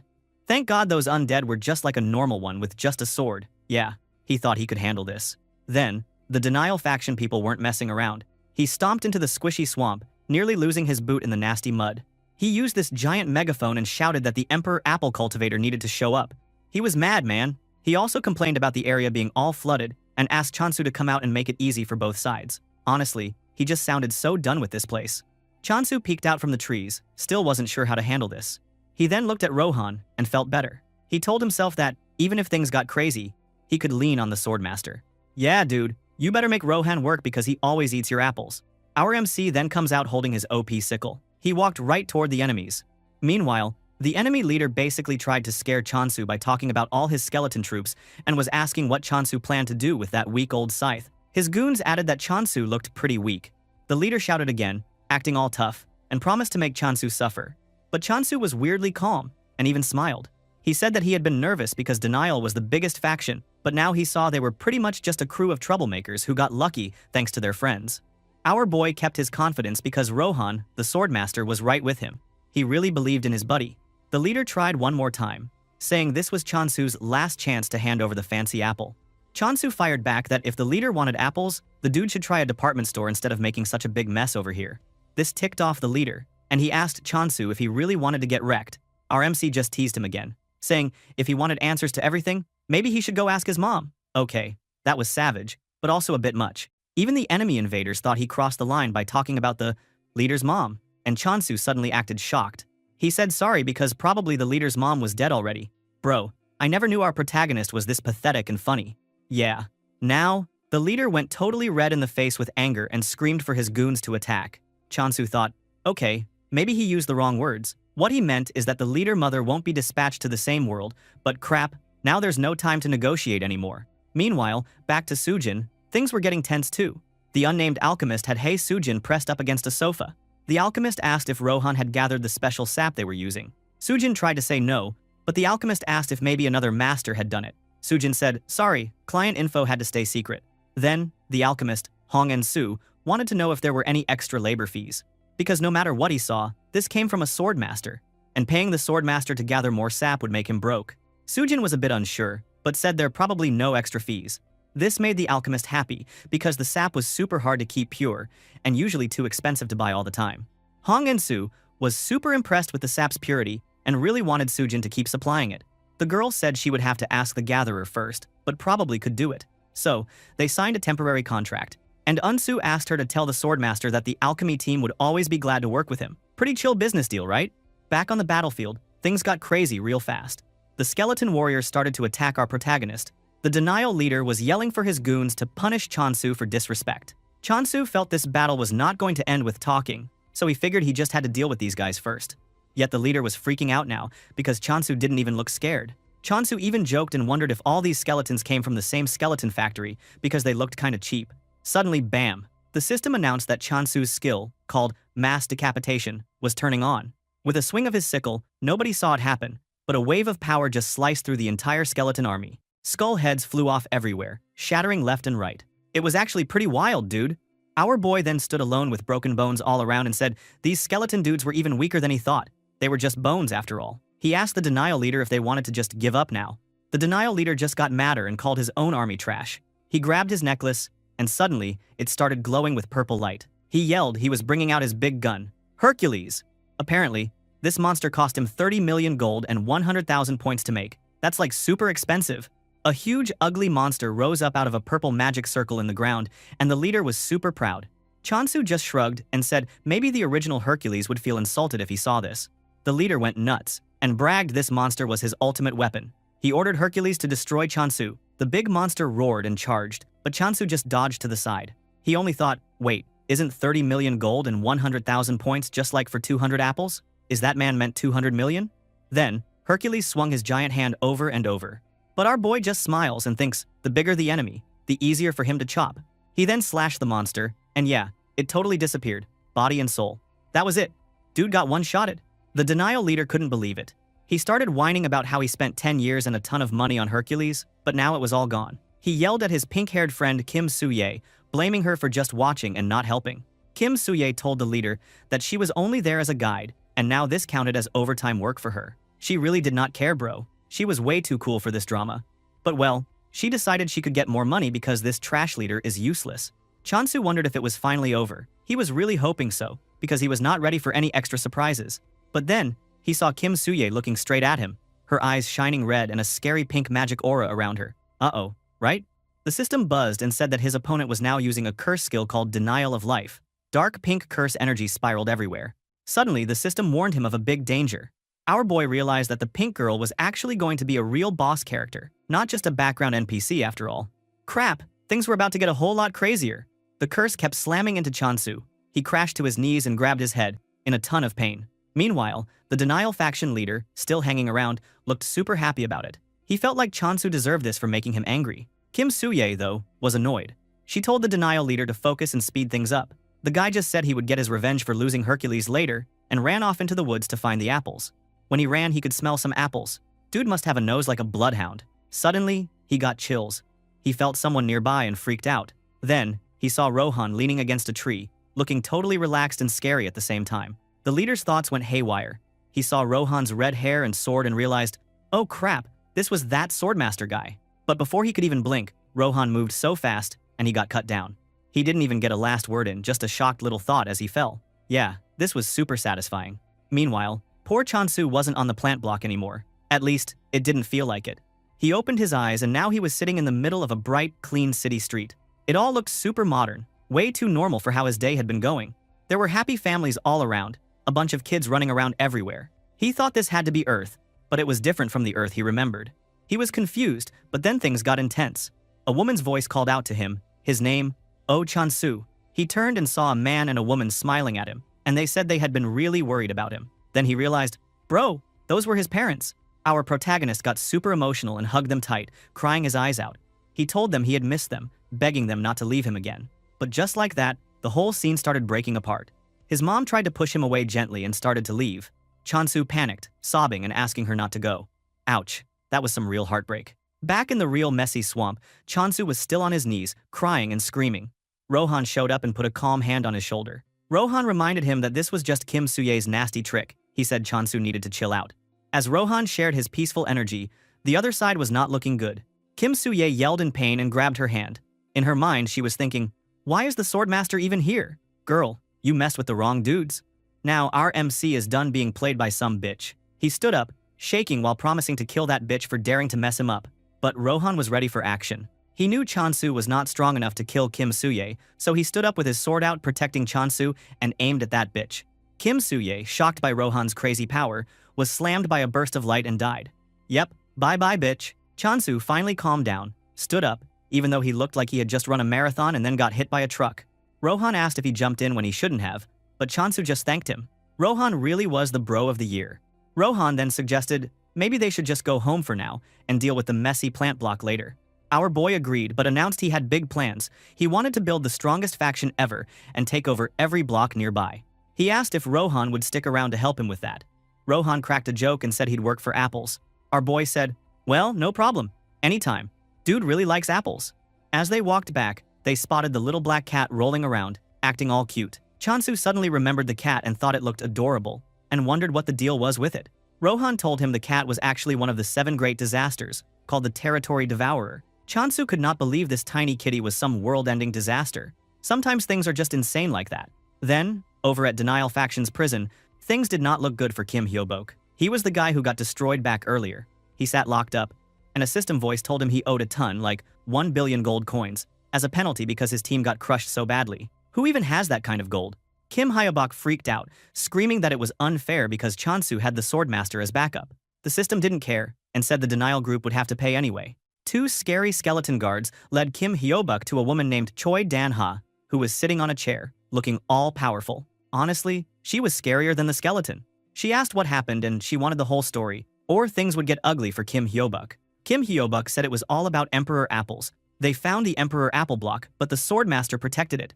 The boss stated that if he had taken better preparation, things wouldn't have gotten this ugly. Yet the guy insisted he was telling the truth. But the boss didn't believe a single word. The penalty wouldn't have been so huge for him if the Swordmaster killed him. 1 billion gold penalty means he was killed by some weakling low level. Kim Hyobok insisted that Chansu was Rohan's disciple. He was the one who wrecked the undead, and Kim Suye got pulled in because his undead were dead. Hearing that bitch name, the boss thought she was there as some kind of a loophole as a mercenary or a guide.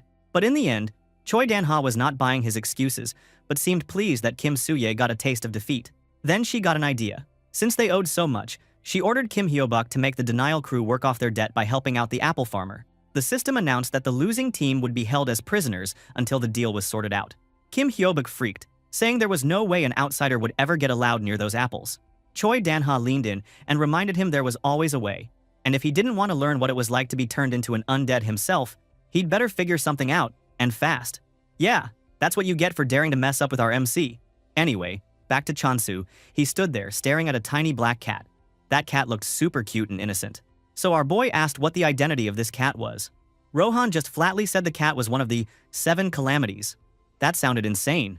The cat didn't care at all and just rolled around in the dirt like a goof, while Rohan said that this was a territorial predator. Chansu didn't get it. He was just so shocked and couldn't understand what the big deal was. He thought, how could something so adorable be a calamity? He freaked out a little and asked if they were even going to be okay. Rohan said that they would be fine because if the cat wanted to hurt them, it would have done it already. Chansu wondered, what if the cat had bad intentions? Rohan said that if that happened, the cat would eat their territorial rights. What the heck, right? Chansu looked horrified. He didn't even know that territorial rights was something you could eat. He instantly checked the system window. Thank God he still has the territorial rights. He felt a bit better, because the cat didn't seem interested in his claim. But then, he thought, why was this weird cat even here? Rohan, who was chilling and eating an apple like a boss, said that the cat just wanted to eat some catnip. Our protagonist was so confused. He asked if that made sense, because this wasn't even a real cat. He looked and noticed that the cat had eaten a lot of the catnip, so he used Blessing of Abundance. And suddenly, green light glowed from his hand. Flowers exploded everywhere, all around the cat. Looking, he got another catnip supply. The cat looked super happy, and he got a buffet. He then started petting the cat and thought it felt big and smooth, not like his other familiar Hamdol. But he tried to remind himself not to drop his guard. Even if the cat looked fluffy and sweet, it was a calamity, so it probably had a scary form too. So, just to be safe, he asked the cat to protect this place and would give him all the catnip he wanted. Not a bad deal, honestly. The cat probably agreed. He's meowing and acting cute, feeling good. Our boy stated it looked like they would be living together for a while. But what should he call this beast? Rohan thought about the cat's name. He said that territorial predator was just too long, so he decided to call it Yongshik. But that ugly name made the cat super pissed. Chansu also wasn't feeling that, so he thought up his own name, Night Sky. He said the cat's fur looked like the stars at night, and its eyes reminded him of the moon. The cat seemed to like it and meowed cutely. Chansu smiled and felt like they had sorted things out, but Rohan looked super disappointed. He really liked Yongshik for some reason. Yeah, this swordmaster also has a bad naming disease, like other OP manhwa characters. Just then, a green system window popped up, with little trumpets. It said that Chansu had won the war. Then, another window said his reward was 1 billion. Our MC totally lost it. He was shocked. 1 billion? But suddenly, another window appeared and said that someone named Negation had requested negotiations. So the loser and the money would be held as a prisoner first. The fuck? Chansu looked like he was about to explode. He yelled in his head that it was his billion and wanted it back. Yeah, the system is ass in this one. Later that night, our boy sat alone. He called out to the goddess of abundance, who was sleeping nearby with the familiars. He thought about when he first came here. He was scared and nervous, but thanks to the goddess, he was actually having a good time now. He remembered seeing an illusion of his parents that day, caused by a curse. That illusion made him realize how much he missed them, and even though it wasn't real, it made him happy for a bit. With full determination, he decided to do something big. He smiled in front of the sleeping goddess and promised that he would make abundance the strongest power in this world. He said he would help her get her real form back, no matter what. Somehow, the goddess still woke up. She tears in her eyes. His apostle is someone sincere. She could feel that. The next day, Chansu sat at an outdoor table, looking bored. Chansu was wearing an apron and looked super tired. He was thinking, oh man, this was rough. Rohan was just destroying apples, eating them like a machine. Chansu even asked if he was serious, because all he ever ate was apples. He said it wasn't healthy because you needed protein, fat, and carbs, dude, a balanced diet. But Rohan just kept eating apples. Our boy sighed. He couldn't win. This apple-eating monster maniac is too powerful. But that apple dude thought our boy just wanted to steal his apple. Our boy got angry. Is he a child or what? He just wanted Rohan to know that he wasn't doing this because he wanted to eat it. He was the one who grew the apples anyway. Yeah, never mind. He walked away and thought, whatever? Why was he even worrying about this guy? That dude was a sword master. He could take care of himself. Meanwhile, the familiars had just finished eating. Doji the pig was stuffed, lying on the ground, with Ari the chick standing on him. Our boy knelt down and asked the goddess if she was full now. Hearing that, Ari got all dramatic, chirping like saying Chansu shouldn't talk informally to the goddess. Ari was mad, saying Chansu was acting up just because he was earning a lot of points. Of course, Chansu can't understand the chirping. To be honest, he was doing all this on purpose, because Rohan didn't even know who the goddess really was. But suddenly, thank goodness Doji understood Chansu's intention and tried to explain. He put on sunglasses, which I don't know where they came from, looking super smug. Ari got even angrier and started kicking and pecking Doji, saying he needed to shut up. That was one crazy squad, dude. Anyway, Chansu was ready to head out. It was time. The goddess suddenly looked like she was about to cry. Chansu told her that Miss Sujin would be there soon, so the goddess should take care of the house. But the goddess ran over and hugged his leg, not wanting him to go. Our boy smiled and thought to himself that he didn't mention the war because he was scared she'd stop him from leaving, but she knew anyway. He then patted her head and said he would be back soon. Rohan suddenly came up and said there was something important he wanted to share. He explained that every world had its own flow of time, and even between Earth and here, time worked differently. He told our protagonist not to rush things. Yeah, this guy is kind in his own way, so Chansu nodded and thanked him. He then asked Hamdal if he wanted to come with them. He even got a cool hamster carrier for Hamdall. So now that cutie could go anywhere with them. Hamdall looked excited and climbed into his floating hamster ball. Chansu smiled and said it was finally time to go. They all leaped into the air, feeling awesome. He shouted that it was time to expand their territory. With Hamdall riding in style, they walked through this magic door. Yeah, just a random door in the middle of nowhere, and stepped into a swirling blue portal. No more worrying about tickets or needing Rohan to drive. He thought that he was one lucky dude. To be honest, I'm kinda confused why he has this door suddenly. Anyway, he came out in a bright sunny forest. Sujin was already there, chilling and petting Night Sky, that weirdly powerful cat. She looked up and said that she heard he fought with a negation. Chansu was a little surprised to see her so early, but Sujin just seemed happy he was safe. Just then, Rohan showed up behind Chansu, as usual, eating an apple. Our boy told her that Rohan had helped him, so things weren't as tough as they could have been. He also said that Rohan had agreed to be his bodyguard for a while. When Sujin heard that, she couldn't believe her ears, totally shocked. How the fuck those two teaming up? Two swordsmen in one group? Yeah, there's no way they would lose. Chansu then explained that Rohan had decided to live in his block for now, and Sujin just shook her head. She said that our boy always managed to surprise her, and then she wanted to know where he got that cat. Night Sky, being super cute, rubbed against her legs. Chansu told her that Night Sky just showed up and picked its own home. But glancing at Hamdall, Sujin loses focus. Seeing that, our MC showed off Hamdall in his little carrier, saying the hamster was smart too. Chansu also thought to himself that Night Sky was definitely clever. He even knew not to eat the ownership rights, or he'd lose his catnip stash. Sujin stated that monsters as pretty and smart as Night Sky were rare. She joked that, if Chansu caught the cat and sold it, he'd make a lot of money. Chansu just put Hamdall on the ground, ignoring that idea. Then she suggested that, if it was hard to find creatures like Night Sky, maybe he could install a dungeon so more monsters would come. Our boy thought that was pretty interesting. He realized he only had 443 regular customers, which is the immortal demon, but maybe this would help him out later. More monster, more XP, right? But then he said that Night Sky came from another block, so getting him to stay in one place would be hard. Sujin wanted to know where Night Sky came from, but he didn't really know. Then she got suspicious. She asked if the cat was actually a human who turned into a cat. Chansu shook his head and said that, according to Rohan, Night Sky was actually a territory devourer. When Hamdall heard that, he froze in pure terror. Sujin looked really freaked out when she heard those words. She knew that territory devourer was one of the 7 great disasters. Night Sky snarled, showing her sharp teeth, and Hamdall looked like he might faint. Suddenly, she started yelling. She grabbed Chansu's shirt and shook him hard, freaking out about how a disaster like that could just show up here. She said that the territory devourer had destroyed whole blocks before, not just little things. She even started whining about all the money she lost that could have turned into ostrich eggs. Yeah, she was definitely having a moment. Chansu tried to calm her down. He said that maybe it was okay, because Night Sky really just wanted catnip. Damn. Sujin didn't believe that a disaster would be happy with a little catnip. He kept explaining his theory. He thought that maybe Night Sky liked the catnip more than destroying blocks, because the catnip had some special effect or something. Imagine it. If destroying the block would be rated 2 stars, what if catnip is a whooping 5 Michelin stars? It sounded complicated, but basically, Chansu thought Night Sky loved catnip way more, and he hoped he was right and everything would be fine. But she kept worrying. What if someday a problem arises and he would be 100% broke? But our boy was convinced. Since cats were territorial, maybe Night Sky would actually protect the place. And then, oh crap, Night Sky pounced on Hamdall. Chansu yelled for him to stop, because the poor hamster was definitely not for eating. Night Sky had Hamdall in his mouth, but he was just playing. Our protagonist got annoyed, saying that he wanted them to be friends, but Night Sky was not listening at all. He then looked at Rohan, who was just watching everything, totally chill. He asked why he wasn't helping, and Rohan said he would have helped if something serious happened. Our boy was like, "Dude, Hamdall almost got eaten." Sujin then checked if everything was okay. She suddenly changed the topic and said she had something important to tell him. Chansu asked if something happened, and she explained that now there was a scammer trying to claim the ownership of the Emperor apples. Our boy thought it was so dumb that someone would try to scam people over apples. Sujin said the scammer claimed that, because the apples had the blessing of abundance, they had a right to them. After all, they also proclaimed to be the apostles of abundance too. Hearing that, Chansu was super confused.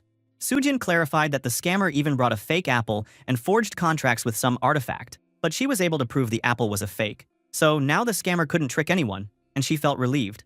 But Chansu got instantly serious. He wondered if there was another apostle besides him. He realized that this person was claiming to be the apostle of abundance, but how he had never seen them before. The goddess almost died, but they never did anything, and now they claim to be part of it? Fuck. He looked at Sujin and said, they had to find this person. She got nervous, asked if he knew them, and Chansu finally admitted the truth. He was actually the apostle of abundance. Sujin was so shocked she could barely speak. He said that money made the world go round, so he wanted Sujin to put out a bounty, offer a reward for the artifact, and a big reward for capturing the scammer alive. The prize gonna be 100 Emperor apples. When Rohan heard that, he looked over, totally stunned. Dude, Rohan really loved those apples. I bet he could mess the whole world up for it. But while all this was happening, things were getting weird in another part of town. At night, in a shady back alley, Hyobuk was on the move. He was sneaking around the streets of Negation, thinking that he needed undead creatures if he wanted to convince Rohan and Chansu to let him in. He thought that an apostle of denial without undead was like a sandwich with no filling, just sad, bro. He even said it was like a stew without fish or a pastry with no red bean paste. Not cool. He then went inside a small, warm shop. A big bartender smiled at him and called him Mr. Broke, which was kind of savage. Hyobuk said he was a customer, and he wanted to buy something. He pushed some papers across the bar and asked if he could pay with materials. Then he put a glowing purple crystal on the counter, but he really didn't want to let it go. The bartender told him to just let go. He is already old and doesn't have time for this shit. Hyobuk finally let go, and the bartender promised a good deal. He said he wasn't digging this stuff up for free, so Hyobuk shouldn't complain. Hyobuk kept asking for a little extra, since they'd known each other a long time. The bartender said that dude always made people feel soft, and how could he go broke looking for those Emperor apples? He suddenly gave the information about the apple scammer and said that maybe the scam wasn't as fake as people thought. Even smart humans were getting tricked. But then the bartender shared the hotter news. He said there was a bounty out on the scammer, 100 Emperor apples if captured alive, and extra reward for finding the artifact. Hyobuk's eyes lit up. He was pumped, bro. He thanked the bartender for the info, then dashed out into the night, grinning like a maniac. He shouted that he had finally found his grape pose gift, whatever that was supposed to mean. Dude was hyped. So, the next day, Hyobuk was bowing so deep his nose almost hit the dirt. He said to please accept him, and he could work his finger to the bone. By the way, he wasn't alone. His 2 old underlings and a couple of skeleton minions were bowing too. And guess who was standing there, looking totally unimpressed? Yup, our MC, Chansu. Rohan was chilling off to the side. Polishing apples like this was the world's most boring day. Our boy Chansu was thinking that this had to be a joke. For real. He almost asked Rohan what to do, but then just gave up and put on a fake smile. Deep down, he was wishing for someone to accept a ton of apples, instead of these headaches. Hyobuk was all proud, showing off the real catch, a scammer, tied up and squirming right in front of them. Chansu couldn't believe it had happened so fast. He realized, with 100 Emperor apples as a reward, people moved at the speed of light. The scammer kept shouting to let him go, but nobody cared. And looking at that man, Chansu could feel that familiar abundance energy coming from him. But he was confused. This guy didn't look special at all. He couldn't figure out how this ordinary dude could trick so many people. The scammer acted like he was the real boss, getting mad and demanding to be released. Our boy just smirked, saying the scammer's real skill was annoying people. The scammer tried to act tough, but Chansu was done playing. He flashed in front of the guy with his own big sickle, saying that if it was abundance, the scammer should know exactly what its main skill was. He even thought he could see the perfect spot to cut the guy. But instead, he just wanted to check out the artifact first. The scammer freaked out inside, thinking Chansu was trying to rob his own senior. Chansu shot him a nasty look for all the useless talking, so Hyobuk rushed to hand over a white flower wreath, the artifact. Chansu checked it over, but the energy wasn't coming from the artifact after all. The scammer started crying about it, wanting his stuff back, but Chansu realized, wait, this weak dude was really his senior? That was just sad. Things got dark for our hero for a second. He thought that maybe Abundance got wrecked exactly because a guy like this was supposed to be its champion. He put on the wreath and gave the scammer a cold stare. He said a real traitor was someone who never even tried to find his own god, so how could he walk around bragging about apples? The scammer tried to defend himself, saying he was the true apostle of abundance and deserved it all. Chansu shot back, asking how the scammer could claim any credit when he never contributed a thing. The scammer tried to flip it, acting like everything, apples, the temple, even the monsters, was thanks to him. Bro, that was some next-level delusion. Chansu remembered all those lonely, desperate days, fighting monsters and finding his withered goddess, and he was about to lose it. But he pulled himself together and realized this was way bigger than one loser. He demanded to know who was pulling the strings behind the scammer. The scammer freaked out, saying there was nobody behind him, just that he don't know what to do here, and just leave. Chansu was done listening. He raised his sickle and told the scammer to say his last words. The scammer begged for his life, crying about being just an ordinary guy who had never even used a sword, and that he had only done it for money, which he didn't even get. Our protagonist called him useless, and the scammer started groveling, promising never to scam again. But Chansu said it was too late and smacked him on the side of the neck with the blunt edge of his sickle. The scammer dropped like a sack of potatoes. Our poor MC looked down at the guy, thinking about how he wanted to blow the scammer's head off. But even in this crazy world, hurting a real person just didn't feel right.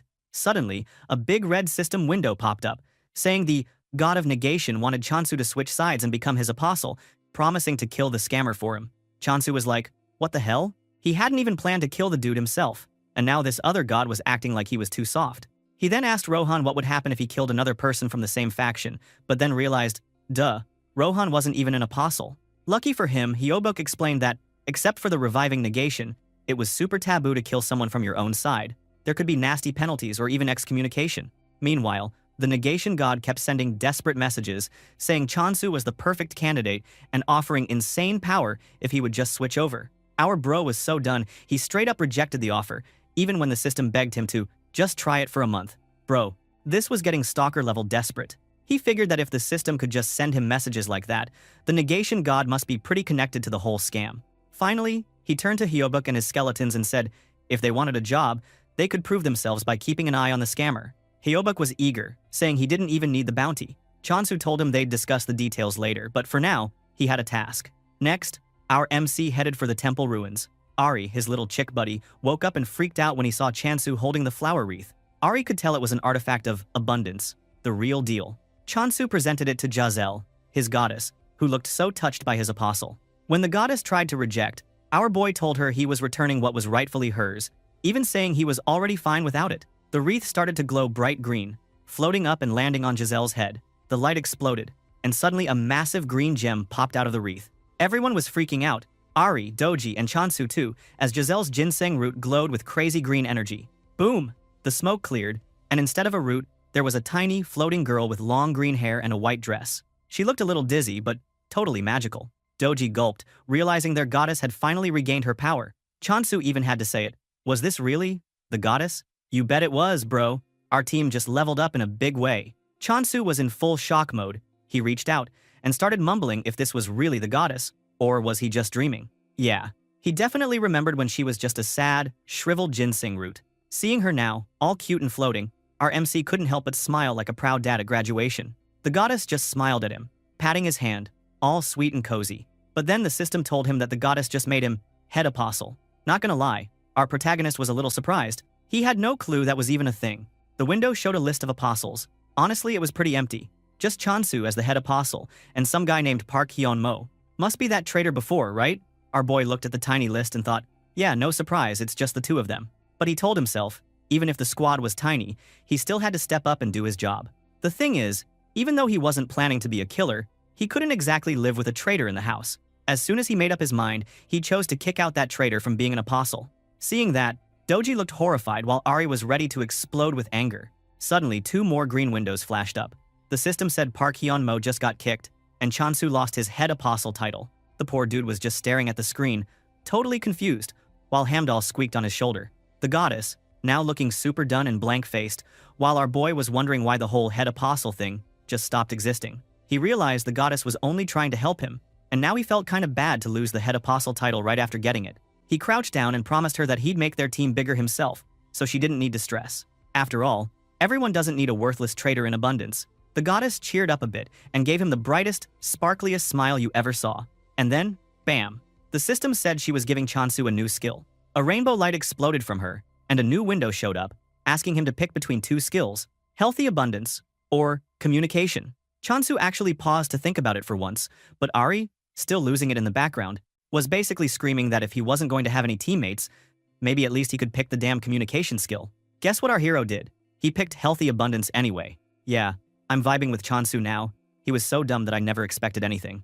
Instantly, Ari turned into a frozen statue of disbelief. Chansu had no clue how to actually use the skill, so he just scratched his head and thought, maybe it was like a bonus that made people healthy if they ate blessed stuff. He pictured Hamdall chomping an apple and flexing like he'd just hit the hamster gym, and even Rohan could thank him because this buff. Meanwhile, the poor goddess just sat there, looking like her world ended. Ari and Doji were slumped over, totally defeated. Then our boy noticed something weird. She suddenly had tiny legs. She looked down, super surprised, and everyone just stared. The next thing, the goddess turned back into her ginseng root form. Bro, our MC just smiled softly. He knelt down and welcomed her. He didn't care how the goddess looked anyway. And everyone else gathered around, accepting what it is. Chansu could only hope his new skill would actually be useful for something. Fingers crossed, right? Meanwhile, the Apple hype was going wild back on Earth. Some lady, Jiwoo's mom, got a delivery of Emperor Apple. She and her kid took one bite and basically lost their minds. The boy shouted that it was fucking delicious, and even his mom, after scolding him for cussing, totally lost it too after tasting the apple. She went straight to her computer and bragged on every forum, even dropping some not-so-subtle hints about her husband's, morning stamina. Honestly, she hesitated because the price is too high. But hey, after her husband got standing tall every morning, she had no complaint. Suddenly, everyone online was talking about these magic apples. Some people were skeptical, others were sharing secret tips, and a few folks just wanted to know if it really gave you emperor powers down there. Even the fact that legendary swordmaster Rohan was obsessed with the apples became a meme. All of this madness was thanks to the healthy abundance skill. The apples weren't just tasty, they were now the world's ultimate power-up fruit. Some suspicious guy even said this Emperor Apple thing was becoming more interesting day by day. Back in his own world, Chansu was busy planning his next flex move. He wondered what he could buy to make people gossip about how smart he was with his money. He stopped worrying about the temple construction for a second because he did not want to stand up when so many enemies were lurking around, and thought about researchers going insane over some crazy pure ostrich sap. He figured the city blocks around the temple were safe, and with Rohan on his side, he finally secured all of it. Later, Sujin came running up, looking like she was about to drop some emergency news. She told him that Emperor Apples were now being hailed as a panacea, yeah, a cure-all superfruit. But the real kicker? There was a rumor they were good for stamina. You know, stamina. Chansu was so confused, he almost started sweating, but Sujin was just grinning like she'd won the lottery. The whole stamina thing was blowing up, and she said the marketing was basically doing itself. Our boy said he never intended to put this stamina thing on his apple, so to avoid any backlash, why don't they start planting the real stamina crops? Sujin instantly brightened up and asked Chansu if he knew any crops that could, actually boost stamina. He just started naming random stuff. Walnuts, carrots, tomatoes, whatever came to mind. Suddenly, Rohan said, "Goji berries." Bro, that shocked everyone. So this guy actually cares about his stamina too and not just the apple? Rohan keeps voting for goji berries. Chansu checked the system for info, then decided, yeah, let's go for it. Let's plant goji berries and see what happens. And now get this. The defeated Heobak were standing around desperate for a job. Chansu told them about his new stamina fruit project.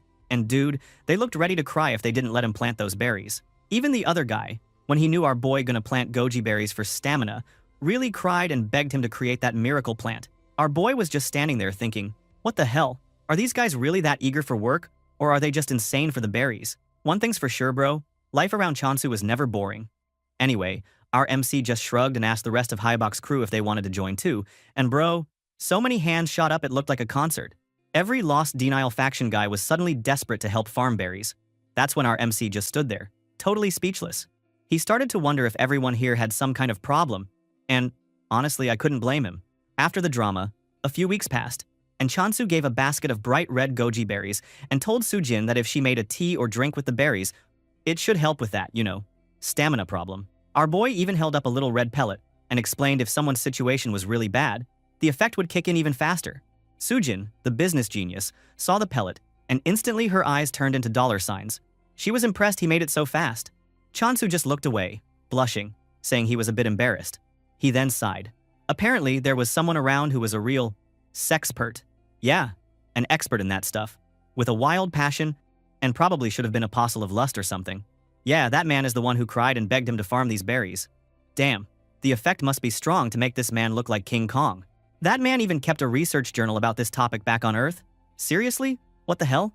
Chansu admitted this was his first time using his Blessing of Abundance skill to boost a, let's say, specific function. But because of that man, expertise, he figured out the method really quickly. Now he was thinking there might be a whole lot more medicines coming soon. Sujin got all serious and told our hero to always check if it was safe before selling any new stuff. But then she grinned, basically on fire with dollar signs in her eyes, and promised she'd turn all these berries into gold. Our MC just smiled and said he was counting on her. But inside he was already wondering what kind of wild news she'd bring back next. After that, in her company, Sujin started grinding the berries and thinking, if you want people to buy food for stamina, you gotta make them think with their lower half, not their brain. The more people think, the more reasons they find not to buy. She figured she could just sell a bottled drink instead of making everyone brew their own tea. Less hassle, right? Plus, putting it in a bottle made it way easier to sell.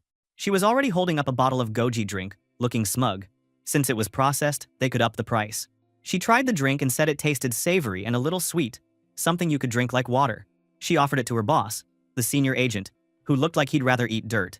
Sujin wasn't letting him out of it though, saying it was just merchandise and he should try some.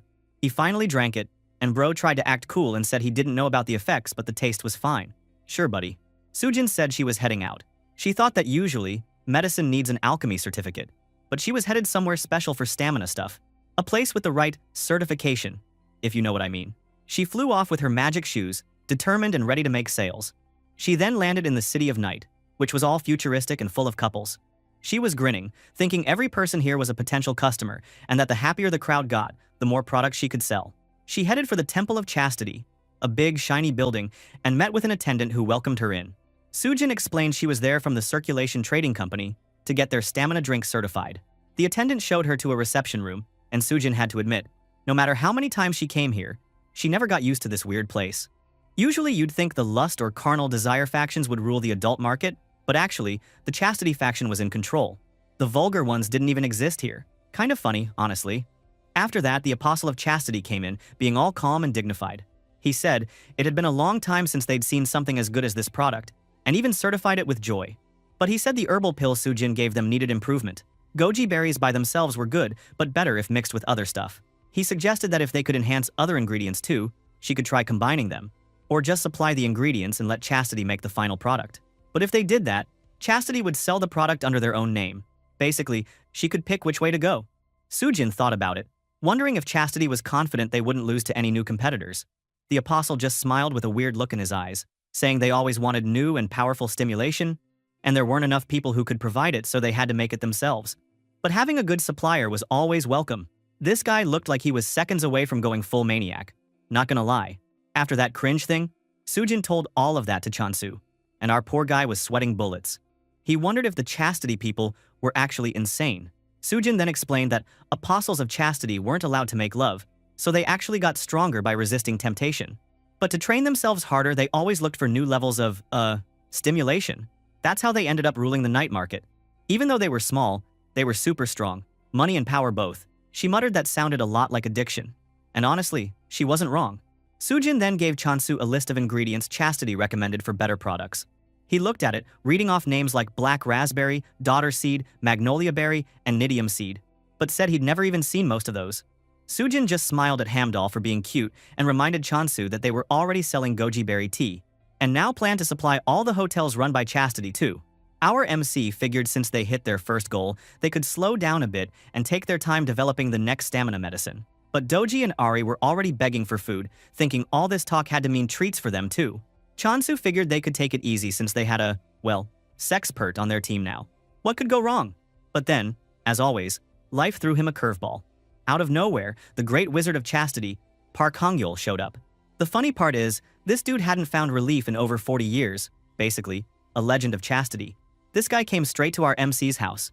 So, Chansu, still in shock, asked if Park Hang-yeol really thought his, couldn't get up anymore. Hang-yeol said yes, and that if he lost it, he'd get kicked out of chastity. He wanted to know if there was any chance of recovering, but he was sweating, looking desperate, and our hero just stared, realizing there might not be any hope. Bro, even for Chansu, this was a whole new level of weird. Anyway, Hong-yeol started telling the wild backstory of his faction. At first, chastity was all about purity, like real, walk in the light, untouched by the world vibes. He even remembered the old days, when everyone had white robes and those angelic auras. But bro, that was before the land-grabbing world turned everything into a giant turf war. Turns out, being sweet and pure didn't get you far when everyone else was fighting for territory. Chastity was the weakest, and their future looked super dark. But then Hang-yeol had this huge realization. Chastity wasn't the same as purity. As long as you kept your self-control, you could technically handle anything. The rules weren't what everyone thought. And get this, within just 1 year, Hang-yeol produced half the points for his entire faction. Yeah, just him. Even Chansu was staring at him like, did God really allow all this? At first, Hang-yeol said, the others wanted to kick him out. But when God saw how many points he was racking up, he actually said, go ahead. Suddenly, Chastity went full innovation mode. Chansu just thought, bro, this was straight up addiction, and maybe both sides were corrupted at this point. Then Hang-yeol explained how the stronger the temptation you resisted, the faster your big chaste spirit skill grew. It was like extreme training. But if you got too good at it, the temptation just vanished. His problem was that his desires were basically gone. So if his dragon couldn't wake up anymore, he'd lose his qualifications to stay in chastity. No more urges, no more power. Sucks to be a legend, I guess. Then he grabbed our hero's hands, getting all desperate, and begged him to keep making those goji berries. He said there was still hope in those berries. Chansu just stared in horror. How was he supposed to fix a skill that had been trained harder than anyone for 30 years? Our MC decided that the god of chastity had to be the real crazy one here. But Hangyul calmed down and told him not to worry since this wasn't an emergency yet. He just wanted Chansu to focus on making new products, and even offered his own support. Our MC was a bit shocked, but as he saw how much money this man offered, he realized, when a man can even corrupt God with points, you probably shouldn't say no. The reward was just too good. So, they shook hands, both grinning like two guys who just made a deal with the devil. Meanwhile, at the Chastity Temple, the place looked all grand and holy, but the people inside? Bro, they were wilding out. People wanted to make things even more explicit, and the other bragged about their streaks. And some dude in a hood watched in horror, thinking chastity shouldn't be this vulgar. Turns out, he was one of the first apostles. Poor guy. Probably wanted to quit on day one. They then had these weird meetings where the elders were all serious about protecting chastity and keeping things holy, but you could tell half the group wanted to be anywhere else. The elder leader said they finally kicked out some lewd demon and now had to work even harder to keep things under control. They will make chastity become holy again.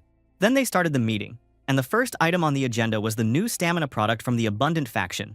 One of them showed off feedback from customers who tried the new goji tea.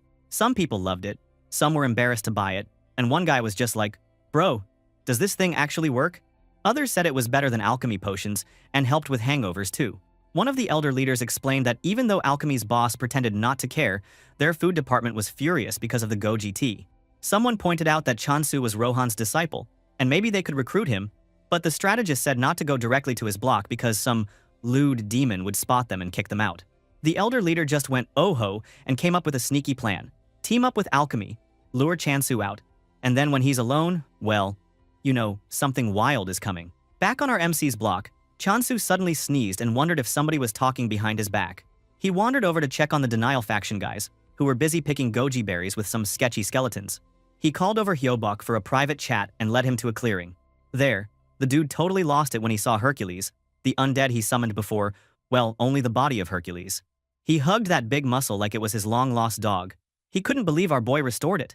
Our boy thought he was doing it so Hyobok wouldn't resent him anymore, and he decided to raise his affection level, since they would be working together from now on. He then explained that he restored Hercules to give it a job, and the job was just simple labor, and even though the head was missing, it would work. Hyobok showed off and bragged that he could now work 17 times faster with Hercules' help. Bro, even the way he made up numbers somehow sounded believable. Chansu also mentioned the skeleton soldiers, but Hyobok just brushed them off saying they were useless. Our MC tried to cheer him up saying the skeletons just needed to practice, but Hyobok was like, if they get in the way, he'd just ditch them. Honestly, this guy was the definition of tsundere. Tough on the outside, but kind of a softie if you watched closely. After a quick handshake, things seemed chill, until a wild scream exploded from somewhere nearby. Chansu almost had a heart attack. Park Hang-yeol came running in like a maniac, yelling for our sexpert to listen and calling him perfect for chastity. He started shouting about finally finding someone worthy to inherit his legacy. Meanwhile, that man got so scared and started shouting about getting married and having cute bunny kids. Chansu just watched, thinking this two-dude always created a new drama. Hang-yeol told the man not to push himself too hard, but then also asked Chansu if he wanted to join chastity. Our boy looked like he was going to be sick, and said absolutely not. Looking at the man running away again, Chansu finally asked Hang-yeol to give up, saying it was better to quit now. Hang-yeol just sighed, saying it was a waste of talent. Suddenly, our protagonist asked if they should test a new drug. He handed over some sketchy-looking pills, and Hang-yeol started popping them in his mouth, rating them by points. The first one was 33 points, the second 32. Turns out, the target was 50, so they had a long way to go. He told Chansu not to get discouraged, because any normal guy would have turned into a wild beast by now. Our dude, getting frustrated, asked why they couldn't break 40 points. Hang-yeol got really serious and explained that the mental state of the caster actually affects blessings. Sometimes, you need to think about the problem and really empathize. For example, since Park liked a certain thing, a certain position when doing it, thinking about it while casting the blessing would probably helped. Chansu's nose exploded with a nosebleed just from the thought, while Hang-yeol kept going with the demonstration. Our MC was totally horrified and told him no thanks, but the old wizard just said to try it sometime. Bro, Hamdal was basically traumatized for life. Just then, Sujin arrived, all smiles, while Hamdal jumped at her. Chansu tried to act normal, but he was still dying from the embarrassment and nosebleed. Sujin then said she brought some amazing news, and Chansu braced himself. She said that alchemy had sent him a dungeon-slaying request. Our boy almost fainted. Why was a simple farmer now supposed to clear dungeons? Even Hamdall looked like he wanted to quit the story. So yeah, our hero was in way over his head now. Good luck, dude. Anyway, Chansu started panicking, saying all he had was a rusty sickle, and the only so-called attack skill he had was decapitation, which, let's be honest, sounds cool but was only really good for chopping off heads and not much else. If the monster didn't have a neck, well, tough luck. He even wondered out loud, isn't he? Looked like a farmer to anyone? Since all he'd done lately was sell apples and tea? Sujin agreed instantly, but she explained that the subjugation was actually just a fancy way of saying they wanted him to collect monster byproducts, probably something where freshness mattered, like ostrich sap. Chansu figured that made sense, since his stuff didn't spoil easily. But when he asked if it was a plant-type monster, Sujin said no. It was actually a high-grade water spirit. Now, water spirits might sound cute, but apparently, the high-grade ones could absorb other spirits and heal themselves unless you chop them down in one shot. So, the job needed someone with serious firepower. She told him it was the kind of gig for a swordmaster. That's when our hero realized, bro, this isn't even about him, they just wanted Rohan, the swordmaster, who happened to live on his block. Chansu guessed alchemy, figured if they invited him, Rohan would show up as a bonus prize. So, he thought about it. He couldn't leave his block for too long, so he decided to refuse the request. Politely, of course. Sujin leaned in with those big, serious eyes and warned him that the reward was actually pretty generous. First off, he'd get a weapon. Chansu was like, a weapon for a farmer? Really? But then Sujin went for the big one. He could get a water spirit as a reward. That was the moment our dude lost all his chill. His eyes went wide and he just about tackled Sujin, begging her to repeat it. A water spirit.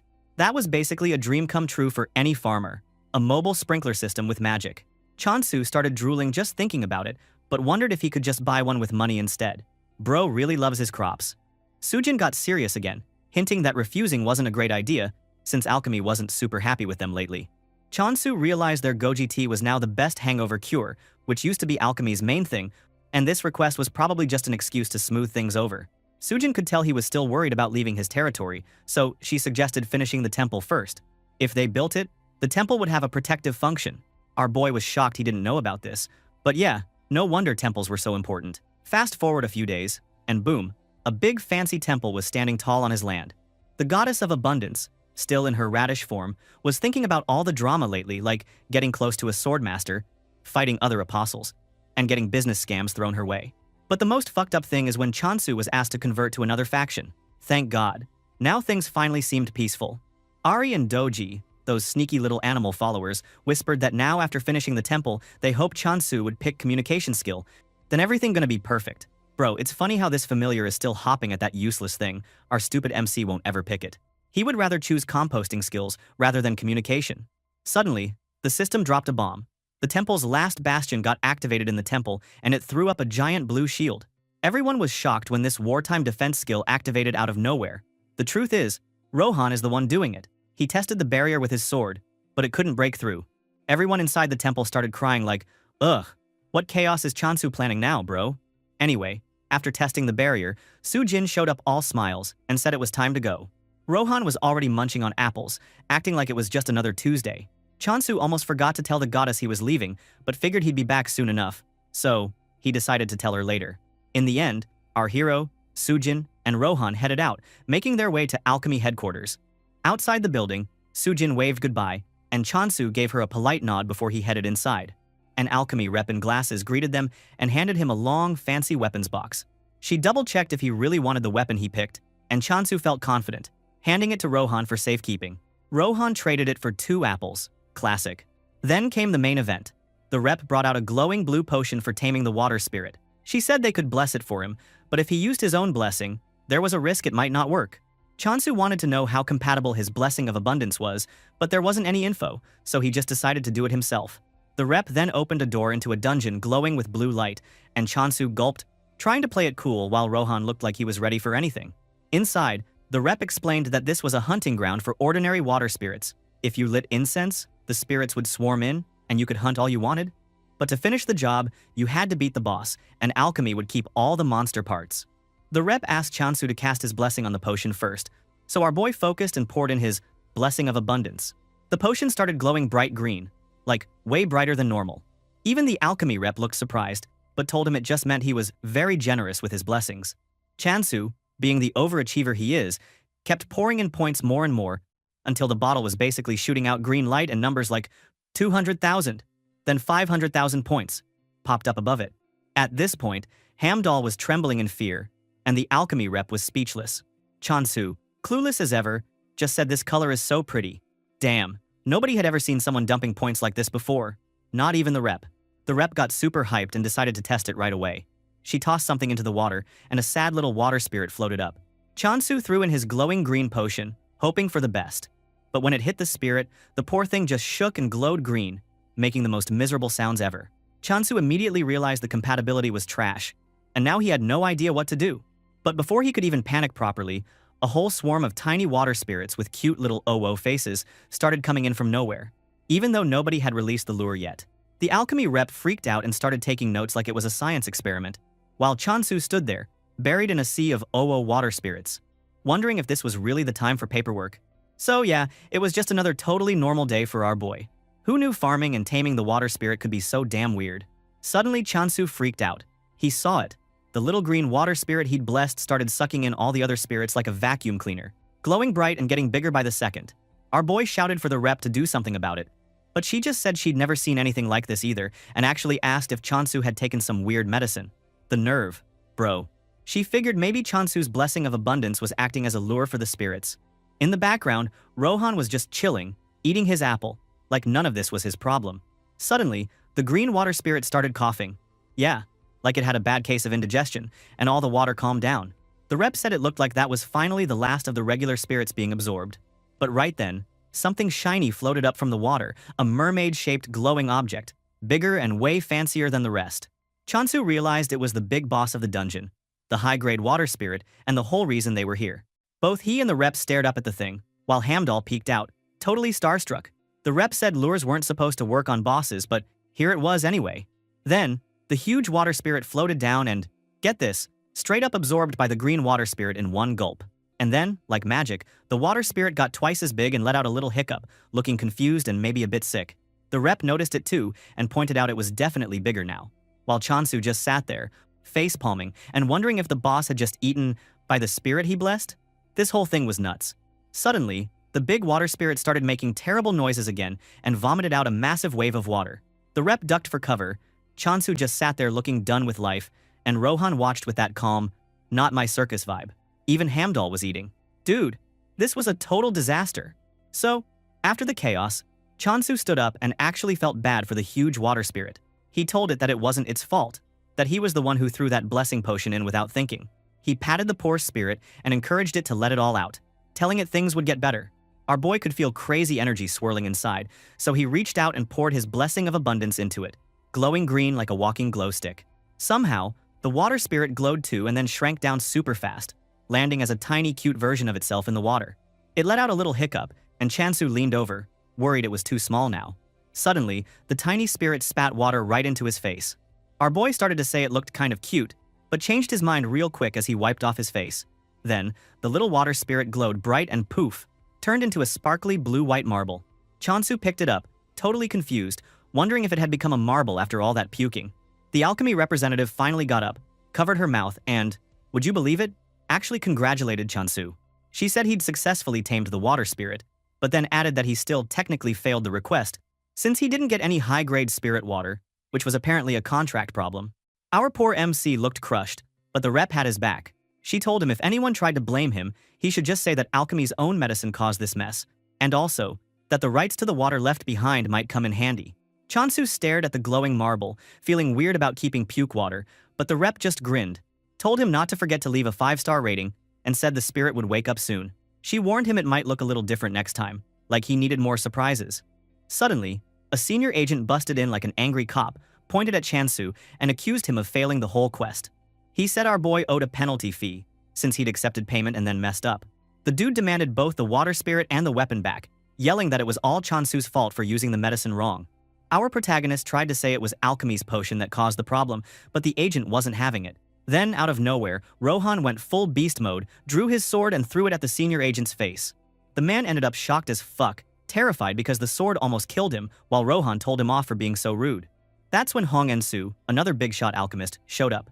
The senior agent freaked out, calling him Grand Alchemist. En-soo basically told the agent to mind his own business, hinting he'd get sued into the ground if he messed with the wrong people. The agent scrambled out of there in record time, with the alchemy rep cheerfully telling him to leave a 5-star review. En-soo then turned to Chon-soo, introduced himself, and apologized for how crazy everything was. He told him not to worry about the quest failure, because the leftover water was now super valuable. Water that could lure a boss was basically a gold mine for alchemy. He even offered to buy it, and Chon-soo almost gagged at the idea of getting paid for puke, but he quickly agreed when En-soo said otherwise. The request would stay as a failure. En-soo smiled and got down to business, offering pharmaceutical processing equipment as payment. Machines even someone without alchemy skills could use. Our boy thought it sounded pretty useful, but worried he might be stepping on someone's toes by making medicine. Yoon-soo just grinned, saying, "Alchemy welcomed talented people like him, so no worries." After that, they are walking out of the building. Then En-soo switched to casual talk, asking if Chon-soo was really Rohan's disciple. Our dude got all awkward, admitting Rohan only acted up because he probably thought Chon-soo was his friend. Yoon-soo nodded. He also didn't mind when Rohan attacked the man earlier. Also, he knew Rohan for a long time, so he realized that Swordmaster Dude made things tense on purpose. They both looked at Rohan, who was busy chugging apple juice like it was the only food in the world. Yeah, this dude can't be helped about his apple addiction. Chon-soo then complained that Rohan only ate apples, no matter what delicious food he tried offering, but Yoon-soo just told him to give up. Nobody could win against Rohan's stubborn streak. Suddenly, a fancy car pulled up, and a driver called for Chon-soo by name, saying he was there to escort him.